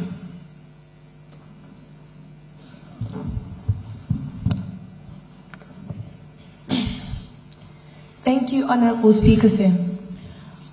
First and foremost, I am grateful to those who came before us, as it's inspiring to note that the government of Zimbabwe has made significant progress in ensuring that every child has got access to quality education through the implementation of policies that aim at increasing the school enrollment rates and reducing the dropout rates, especially for children in rural areas.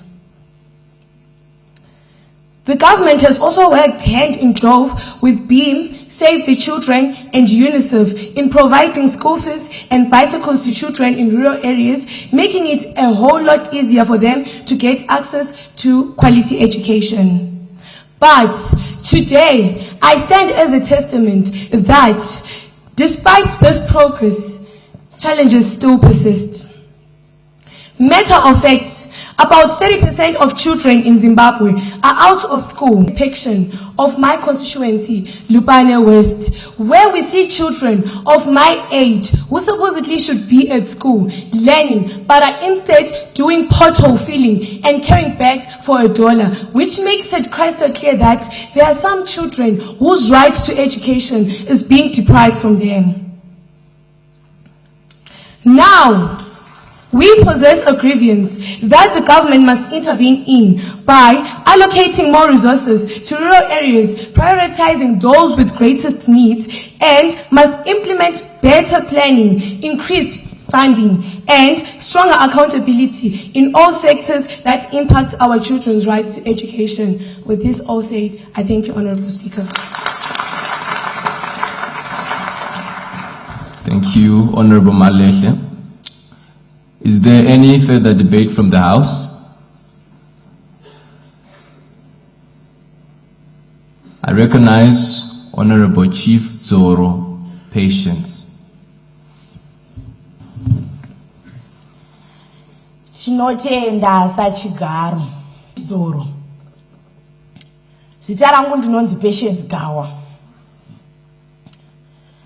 Ndinoda kutenda hurumende yedu, vatungamiri vose vedu vanotitungamirira nekutungamirira nyika zvakanaka. Uyezve ndinoda kutenda kuti vana vechikoro vava kurapwa muzvipatara mahara. Ndinoda kutendazve hurumende yedu nekuti iri kupa vana vechikoro chikafu pachikoro, izvo zvinova zvinobatsiridza kuti vana vasafenda vari pakudzidza. Ndinoda kutendazve kuti hurumende yedu iri kuvakisa zvikoro zvakawanda, uyezve iri kuwedzera vadzidzisi avo vanokwanisa kutipa dzidzo yakadzama muzvikoro zvatiri kuwana kwatinogara. Ndakamirira dunhu rangu rekwaChief Dzoro. Isusu kwedu vana vanoda kuenda kuzvipatara vanofamba makilomita anodarika 10. Nekuda kwekuti zvipatara zviri kure, vana vakufanira kukwira mota kuti vaende kuchipatara. Izvo zvinoti kana munhu achirwara usina mari zvotoreva kuti haurapwi. Saka taikumbirawo zvekuti hurumende kana yaizokwanisa kutipawo vana chiremba vemumisha avo vanokwanisa kutipa rubatsiro sezvo zvipatara zviri kure. Uyezve takutaura kunyaya dzedzidzo, hurumende ndinoda kuitenda kwazvo. Iri kutipa mabhuku ekuti tiverenge, iri kutivakira zvikoro zvakawanda kwazvo. Asi kuchikoro kwedu kwandinodzidza ini, vana takawandisa mukirasirumu imwe. Kirasirumu ine vana vanodarika 50. Izvo zvinoita kuti vana tisadzidza zvakanaka. Semazuva ano ekupisawo, ndiyo nguva inowana vana kuvata nekuti vana vanenge vachipiswa. Uyezve vana vakawandisa mudzikirasirumu, mudzidzisi umwe angakwanisi kudzidzisa vana vanodarika 50. Tinotenda. Thank you, Honorable Chief. Is there any further debate from the House? I recognize Honorable Member Thomas Chigwaro.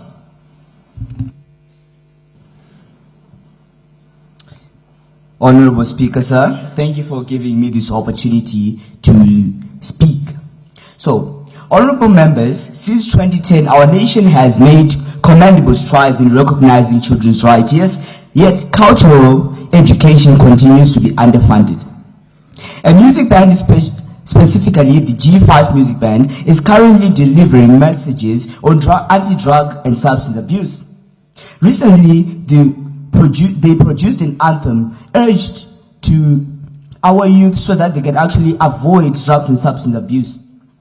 And now, my case is that this was an example of a pioneer board which is financially struggling. The main agenda of the statements above is that I urge the government that they make amendments on the budget so that they can actually accommodate for both music and education to pave way for future and our cultural identity. This requisition is to recognize and subsidize our emerging artists to improve the art industry.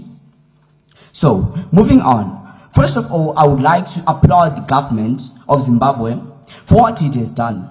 The government of Zimbabwe is commended for commitment to upholding and development of young citizens.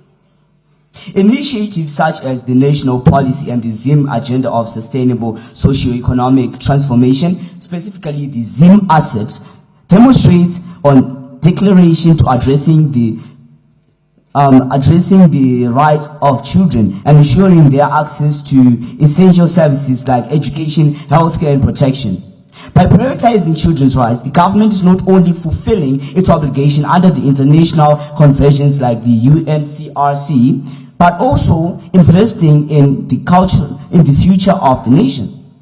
Now, bringing in the statistics. In Zimbabwe, we have approximately 6.3 children. And then as we have 6.3 children, you find that 4.8... Order, Honorable Member. Please retract your statement about Zimbabwe having 6.3 children. Give us actual statistics. Indeed, sir. So, first of all, I say that approximately we have 6.3, approximately. And then, you find that Honorable Member. We don't have 6.3 children in Zimbabwe. Give us the actual number of children in Zimbabwe. Thank you, Honorable Speaker, sir. So, we have different statistics. We have some which say that we have 6.3, and then we also have some which say we have... Order.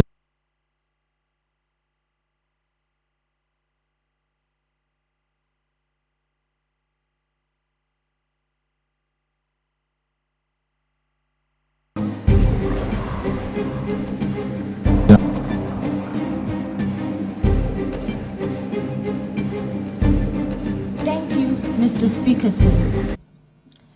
Firstly, I would like to acknowledge the presence of the outgoing child president, Pius Nleya, for grooming me until I become a member of this august house.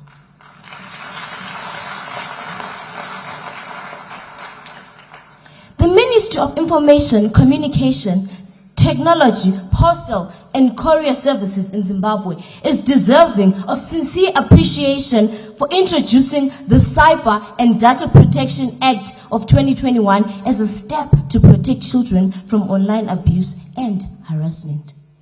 Section 164B of the Criminal Law Codification and Reform Act outlines penalties for cyberbullying with fines up to level 10 and imprisonment up to 10 years. However, despite these policies, cyberbullying continues to be the order of the day in my constituency of Pumula in Bulawayo. And the occurrence of this devastating scourge is sponsored by insufficient enforcement. The Postal and Telecommunication Regulatory Authority of Zimbabwe has taken strong measures against it, but enforcement still remains a challenge.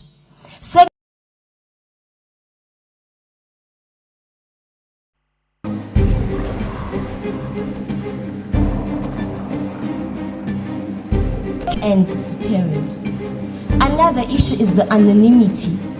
Social media platforms makes it difficult to track and hold perpetrators accountable. Therefore, I, the Child Minister of Information, Communication, Technology, Postal and Courier Services of Zimbabwe, strongly believe that together with Honorable Tatenda Mavheteri, we can effectively combat cyberbullying by enhancing Portal's authority and resources to monitor and regulate online content. working with social media platforms to develop effective reporting and addressing mechanisms for cyberbullying. And lastly, to support the victims of cyberbullying. With that being said, I extend my gratitude.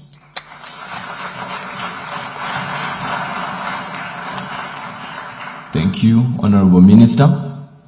Is there any further debate in the House? I recognize Honorable Ndlovu Noktenda. Thank you, Honorable Mr. Speaker, sir. I thank you very much for this opportunity once again.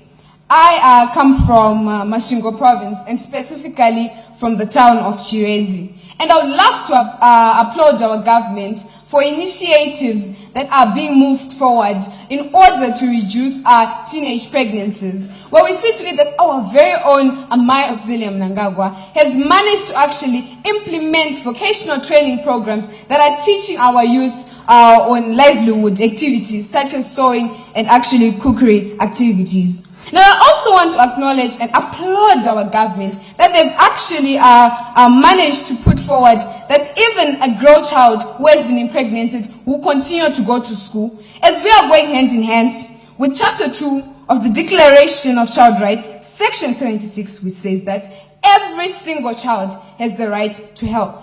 But however, Mr. Speaker, sir, we have a rise in young teenage prostitution. Now we see to it that these youth have nothing to do. And above all, it is actually the age of 13 to 18, where during the O break and the A breaks of our exam period, these youth are engaging in such activities. Now there is a rise in HIV cases. Therefore, I do put forward to the Ministry of Health that they may make a plan, that a budget be posed, that more funds may be allocated towards Chirezi to ensure that there is adequate supply of PrEP treatment and the antiretroviral treatment. Now we also have the issue of drug and substance abuse. Yes, every single constituency has the problem, but it comes to Chirezi where it is very concerning that we campaign. I would like to applaud our government that campaigns are being held both online and physically every week. But however, we see to it that as much as we are making this effort to campaign in schools, to campaign online, there is the issue of environment, Mr. Speaker said. When we campaign at school, but that same very child go back home where the parent is actually the local best drug dealer. So what are we saying? We should actually ensure that there is a fund that is posed to actually coordinate some patrols, because us as the youth, we do know these drug bases, and we do acknowledge that if the government, our very own government, works hand in hand with us, we shall ensure that these criminals are put to book. And on top of that, I would again want to acknowledge and applaud our government for the efforts that is making. With this, I raise my case. Thank you, Honorable Member. Is there any further debate from the House? I recognize Honorable Benilda.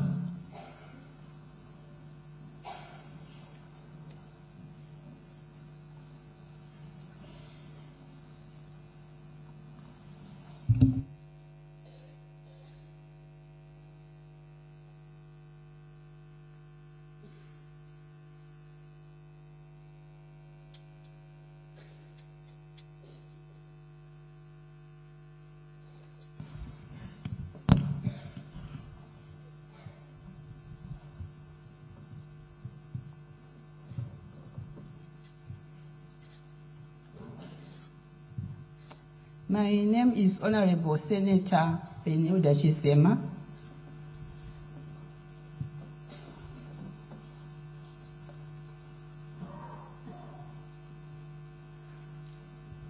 I would like to appreciate the government of Zimbabwe because in Section 6 of the Constitution of Zimbabwe, sign language is acknowledged as one of the 16 indigenous officially acceptable languages, and the National Disability Policy, which was launched by our very own government through the leadership of His Excellency Comrade E.D.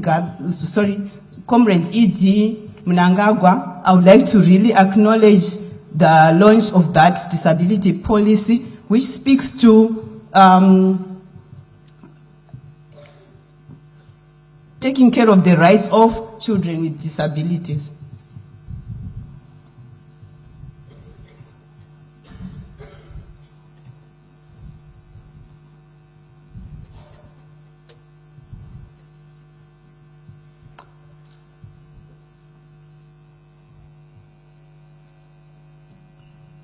There's been a lot of effort towards including sign language as an official language in schools, and government efforts are such that now it is law to teach children in sign language. And unfortunately, I realized that the language is not among the teachers. Yes.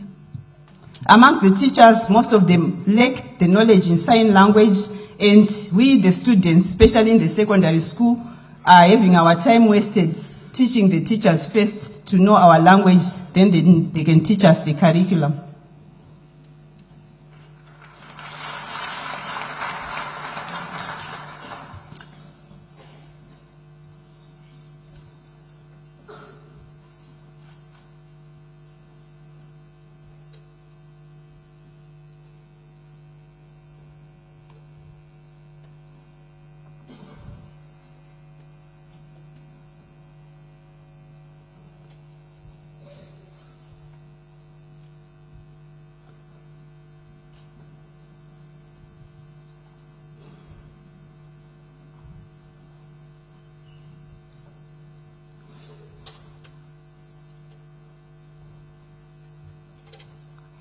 So big efforts have been made towards this gesture, and I really appreciate. Unfortunately, like I was saying, the budget, yes, it has taken care of policy issues. However, the gap still remains in the training part, whereby there is not much training. So I would like the budget to really look seriously into putting a lot of money in training sign language interpreters for health services, because at the hospitals, girls are dying who are pregnant, and yet the nurses cannot communicate. Probably they are giving them the wrong medication. The doctors don't know the sign language, so I'm not sure how they are diagnosing the deaf child who's sick. So I really appeal to the government to increase the budget, especially for training, because even at the prisons, there is not much sign language. At the judiciary, there is not much sign language. A lot of people do not know this language. Thank you, Mr. Speaker, sir. Thank you, Honorable Benilda. Is there any further debate from the House? I recognize Honorable Anotidation. Thank you, Mr. Speaker, sir.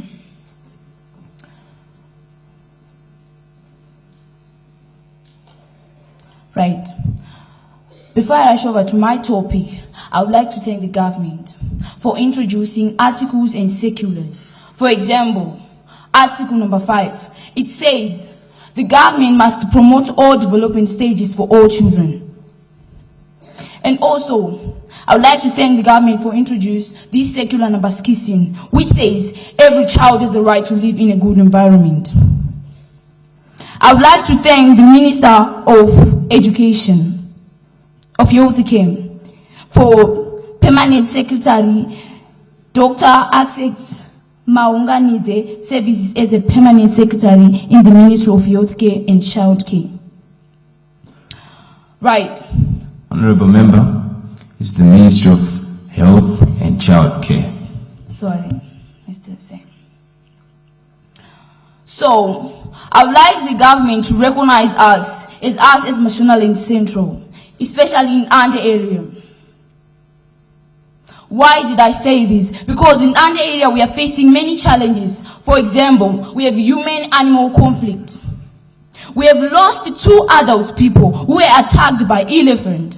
We also have 7 children who have died due to malaria. Because in Ande area is a home of mosquito.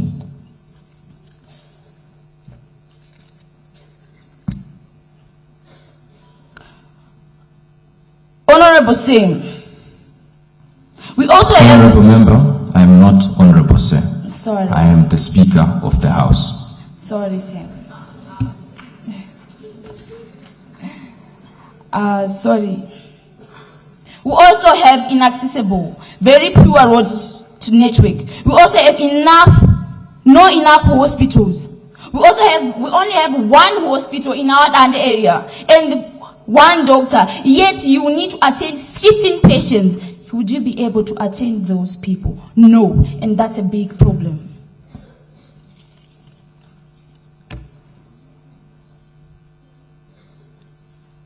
Honorable Sim, in my recommendation... Honorable Member, I am not Honorable Sir. I am the Speaker of the House. Would you kindly take your seat? Thank you. Order. Order. Is there any further debate? I recognize Honorable Emmanuel. I thank you for this opportunity, Honorable Speaker Sir. First of all, I would like to acknowledge the presence of our respected honorables, His Excellency Dr. Iti Mnangagwa, Dr. Constantino Chiwenga, and Opa Mchunguri Kashiri, and many others. My debate. Yes, it is a great cancer, but they say it takes a village to raise a child. We have many cases of teenage pregnancies in most of our constituencies. But yes, the government has made strides in order to tackle this problem. We have village chiefs, we have leaders in those rural areas. However, cases of teenage pregnancies still occur. But with thanks to the government, it works hand in hand with organizations such as Comfort, Campaign for Female Education, UNICEF, and BIM, in order to best tackle this problem of teenage pregnancies. Yes, I am evidence that provides a testament that girls in my constituency have been provided with sanitary way and are allowed to go to school even after being pregnant. In the course of their pregnancy, they are given the chance to learn and finish their education. This is a sign and shows how much the strides that the government has taken. And the last part that I'm going to emphasize is the curriculum. The government is really taking high strides at a faster pace in order to provide for the right of education to children. In my previous school, Regina Mundi Secondary School in Lupane, the government officials of the Ministry of Primary and Secondary Education came to our school in order to hear our opinions, to provide also for the right of participation, to hear our opinions on how we want to learn. Yes, they came, we provided that we want to learn with teachers, working hand in hand with presentations. This is a sign. What more can we want? With much being said, I would like to thank the government with these strides. Honorable Speaker, say, I thank you. Thank you, Honorable Emmanuel. I now call upon the Minister of Justice, Legal and Parliamentary Affairs to move for the adoption of the motion. Thank you, Mr. Speaker. Sir. Honorable Child Speaker, I move that the motion be now adopted.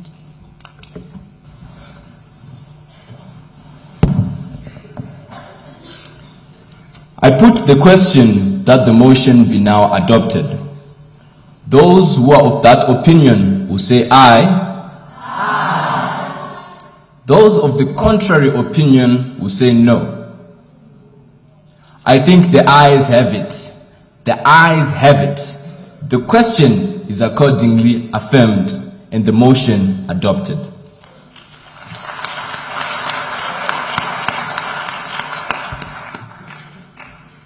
I shall now suspend business of the day and allow our honorable seniors, ministers of government, to respond to the issues that that have been raised by the Children's Parliament.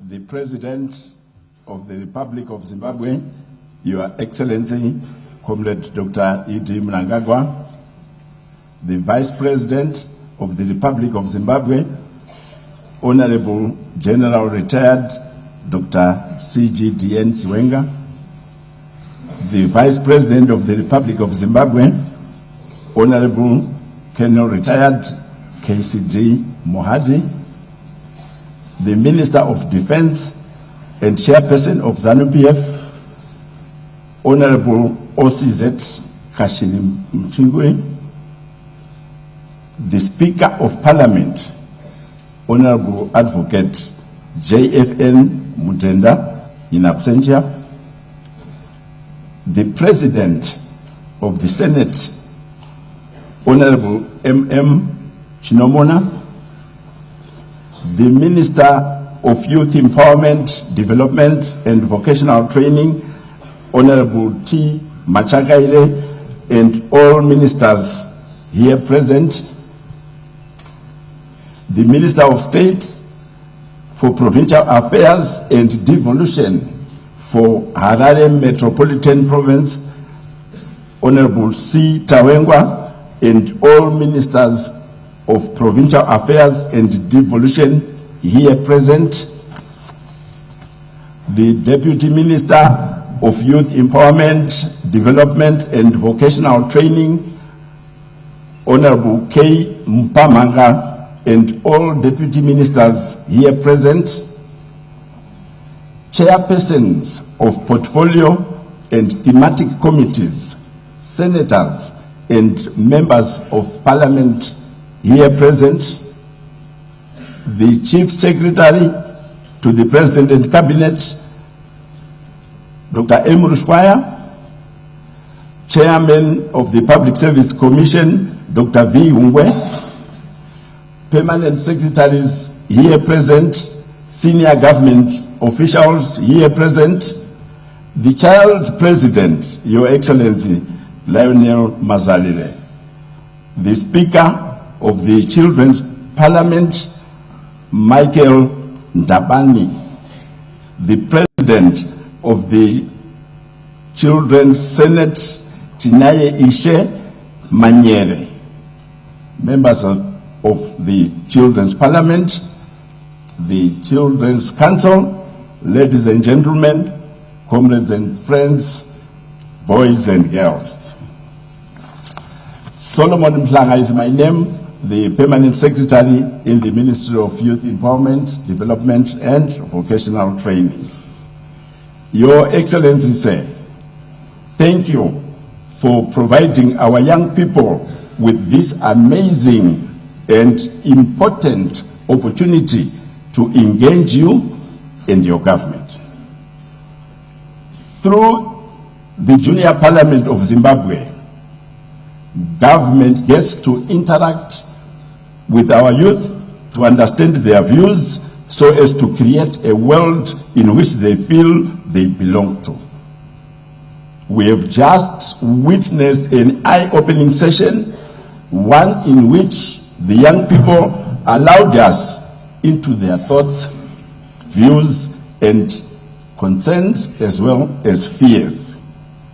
The well-articulated presentations by the young people were also reflective of the trust they have in you, Your Excellency. Ladies and gentlemen, we are now in the government engagement session to which I would like to welcome you all. This segment provides us with an important opportunity to have a candid conversation with our young people. Your Excellency, with your permission, sir, I will be inviting cabinet ministers who have been requested to respond to issues raised by the young people in their debate to make brief remarks in response to those issues. Your Excellency, this program has enjoyed a lot of support from the UN family, which is led by Mr. E. Kalon, the UN resident coordinator, who is represented here in the chamber by Ms. Miranda Tabifo, the UNFPA representative. While our ministers are preparing themselves, please allow me, Your Excellency, to call upon Ms. Jackie Kabambe from UNICEF so that they can give a solidarity message on behalf of all the UN agencies and the development partners. Ms. Kabambe.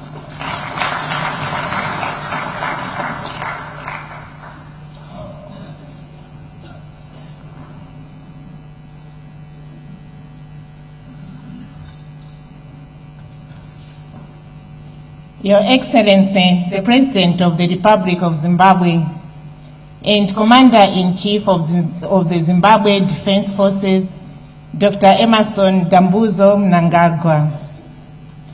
The First Lady of the Republic of Zimbabwe, Dr. Amai Auxilia Mnangagwa in absentia.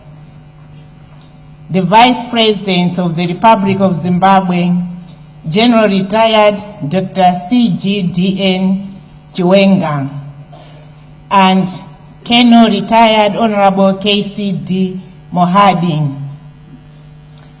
The Minister of Defense and Chairperson of ZANU-PF, Comrade Opa Kashiri Mushinguri. The Speaker of the National Assembly, Honorable Advocate JFN Mudenda in absentia. President of the Senate, Honorable Chinomona. Your Excellency, the Child President of the Republic of Zimbabwe, Lionel Mazarire, Children's Parliament, and Cabinet, and all children present here, allow me to ride on the already established protocol. Your Excellency, it is with great pride and humility that I join you in the opening of the 33rd Children's Parliament of Zimbabwe, an important platform that amplifies the voices of children in Zimbabwe. Today, we are also gathered here to celebrate the Day of the African Child. This day is rooted in the memory of the 1976 Soweto uprising, when brave young people demanded access to quality education that respected their dignity. Their courage sparked a lasting movement for children's rights across Africa. This year's theme, Planning and Budgeting for Children's Rights, Progress since 2010, calls on us to honor that legacy. It challenges us to reflect, take stock, and renew our commitment to placing children at the heart of national. To our newly elected Child President, Honorable Lionel, Your Excellency Lionel Mazarire, and to all child parliamentarians, I say congratulations.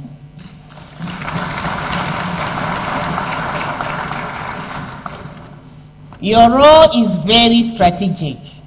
You have been elected to speak for the voiceless, to elevate the concerns of children from every corner of Zimbabwe, and to influence real policy change. Let your voices rise in the chambers of parliament, of ministries, and in your schools and villages. Demand that we plan and budget not only with children in mind, but with children at the center. Your Excellency, UNICEF commends your unwavering commitment to children. Your hosting of the 6 heads of state and government representative at the 2024 World Children's Day in Victoria Falls set a new benchmark for political will and regional solidarity around children's rights. We also applaud the government's progressive policy frameworks under National Development Strategy 1, as well as the passage of the key legislation, such as the Marriage Act, Education Act, and the Children's Amendment Act, which are driving real change. Your Excellency, distinguished guests, and dearest children, this year's theme is not a call to celebrate past efforts. It is a wake-up call to ask, have we done enough? Our budgets are not merely financial documents. They are moral blueprints. And today, the blueprint must be bold. Our 2022 census is telling us that Zimbabwe is home to one of the youngest populations in Africa, with over 48% under the age of 18. This is not statistics. This is a national asset, a source of resilience, creativity, and growth. Your Excellency, Zimbabwe has made important strides in developing strong policy frameworks for children's well-being. However, key child-focused sectors still face funding challenges that limit their full impact. For instance, while health receives around 10.9% of the budget, it remains below the Abuja target of 15%.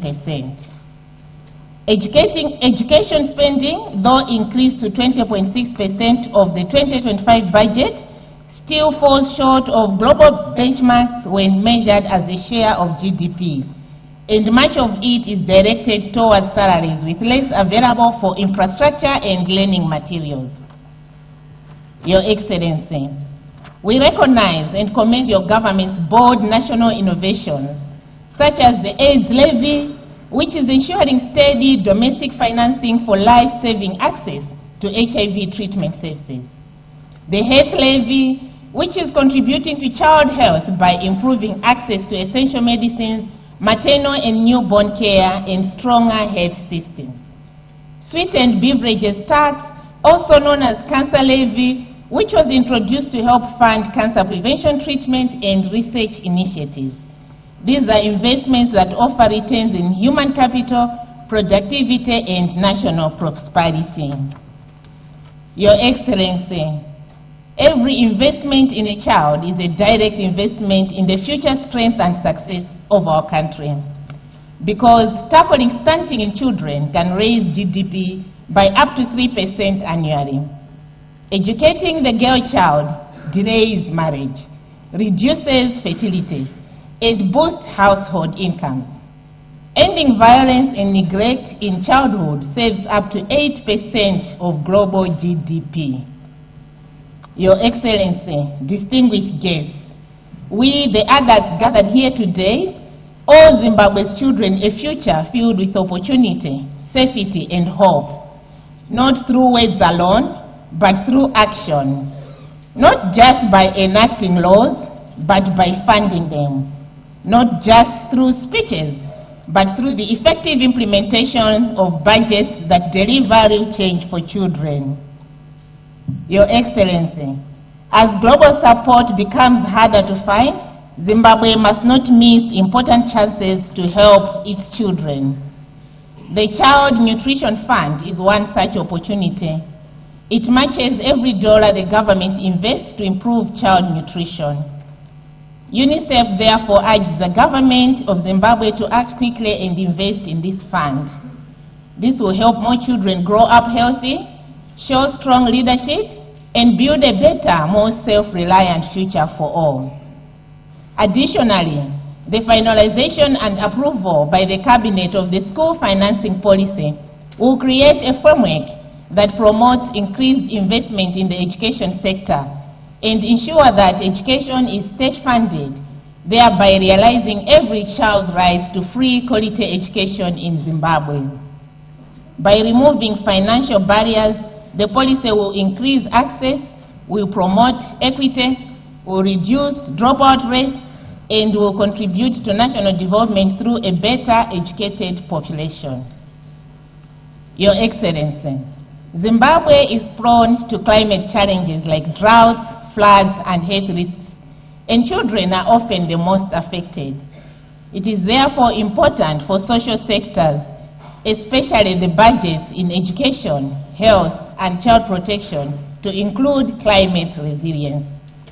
Child parliamentarians can play a key role by making sure children's voices help shape a safer, more sustainable future. To you, esteemed child parliamentarians, this is your moment. Advocate not just for your needs, but for those children who have no voice. The child with a disability in rural Zimbabwe, the orphaned teenager in peri-urban areas, that girl from rural Zimbabwe facing child marriage, that child who is being trafficked and forced into child labor. Your Excellency, distinguished guests, and our esteemed children, let us make 2025 the year we move from commitments to allocations and from plans to results. Let us ensure that every child in Zimbabwe, from all corners of our nation, is reached. When we plan and budget for children, we are investing in the future of Zimbabwe. And when we act with urgency, with courage, and with vision, no child and no community will be left behind. I thank you.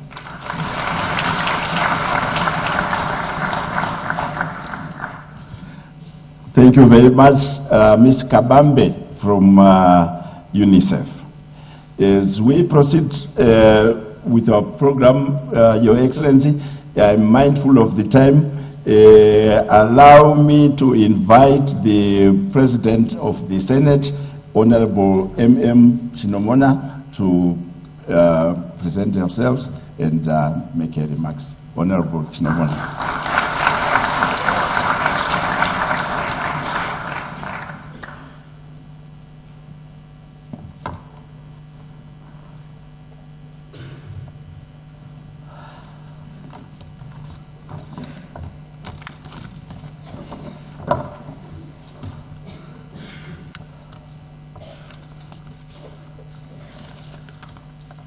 Your Excellency, the President of the Republic of Zimbabwe, Comrade Dr. E.D. Mnangagwa, the Vice President of the Republic of Zimbabwe, Honorable Dr. C.G.D.N. Chiwenga, the Vice President of the Republic of Zimbabwe, Honorable Colonel Retired K.C.D. Mohadi, the Chairman of ZANU-PF and Minister of Defense, Honorable O.C.Z. Muchinguri Kashiri, the Honorable Speaker of the National Assembly, Honorable Advocate J.F.N. Mudenda in absentia, the Honorable Deputy Speaker of the National Assembly, Honorable Tsigezi. Your Excellency, would you please allow me to write on the protocol already established?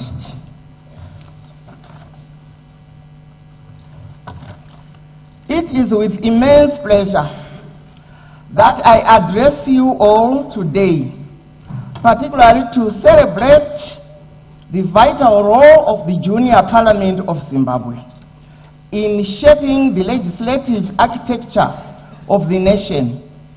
This esteemed body, established in 1991 under the ministry responsible for youth, serves as a cornerstone for youth leadership and development, and serves as a powerful platform for the young generation to engage directly and contribute to the effective governance of our nation. Your Excellency, from the onset, I wish to commend and wholeheartedly appreciate the exceptional composition of our Junior Parliament, with a total of 360 vibrant young members. This assembly truly embodies the rich and diverse fabric of our great nation. I am especially moved by the strong representation of girls within this esteemed body.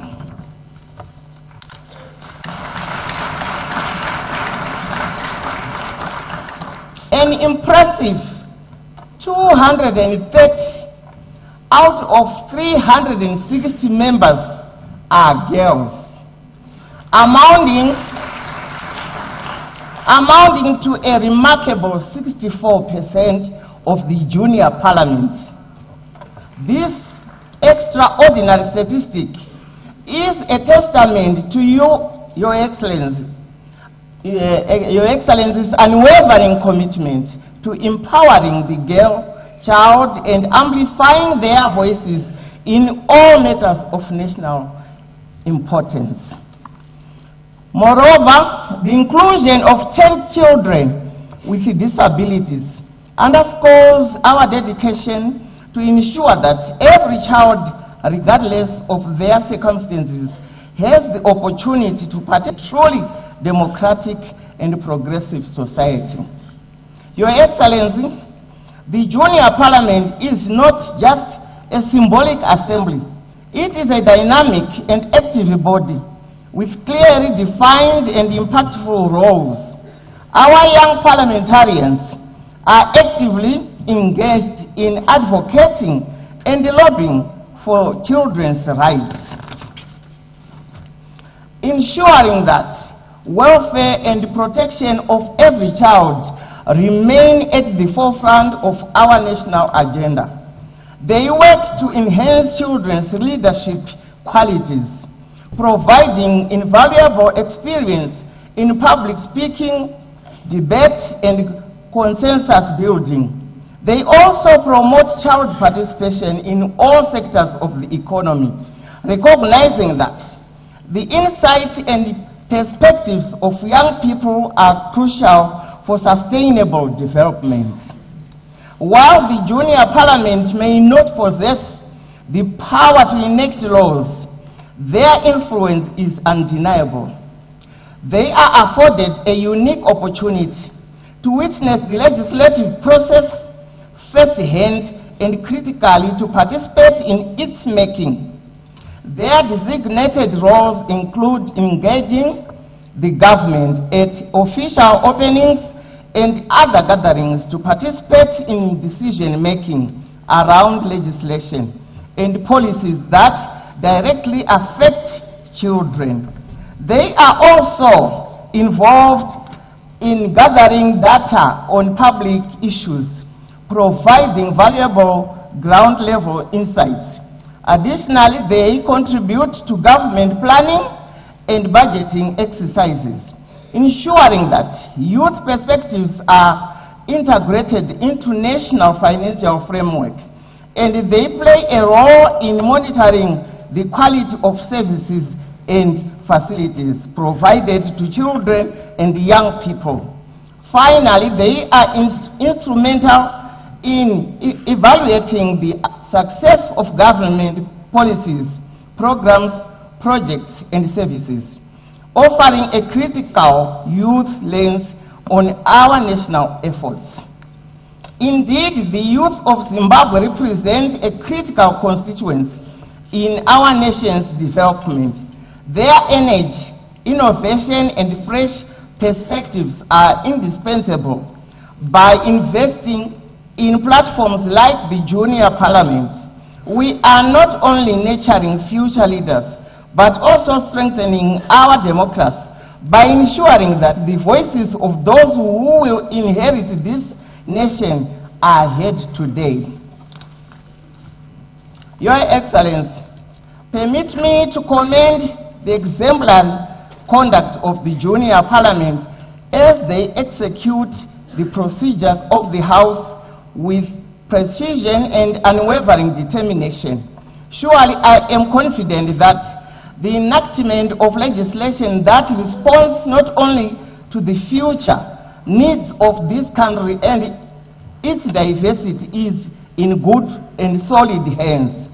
Let us therefore cherish the promise, solid hands, and promise that lies within our youth. Their boundless energy, innovative spirit, and unyielding commitment to justice and equality are the beacons that will guide our nation to a brighter and more inclusive future.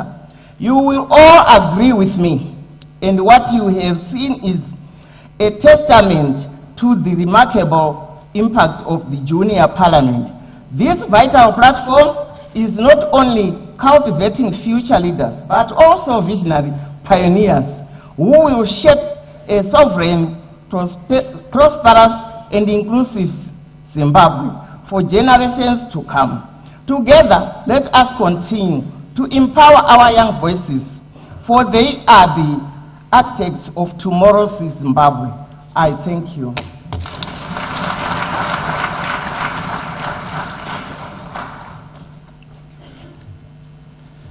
Thank you very much, President of the Senate. Your Excellency, we are now entering that session where we will be having responses from the honorable ministers, and we will be having responses from the following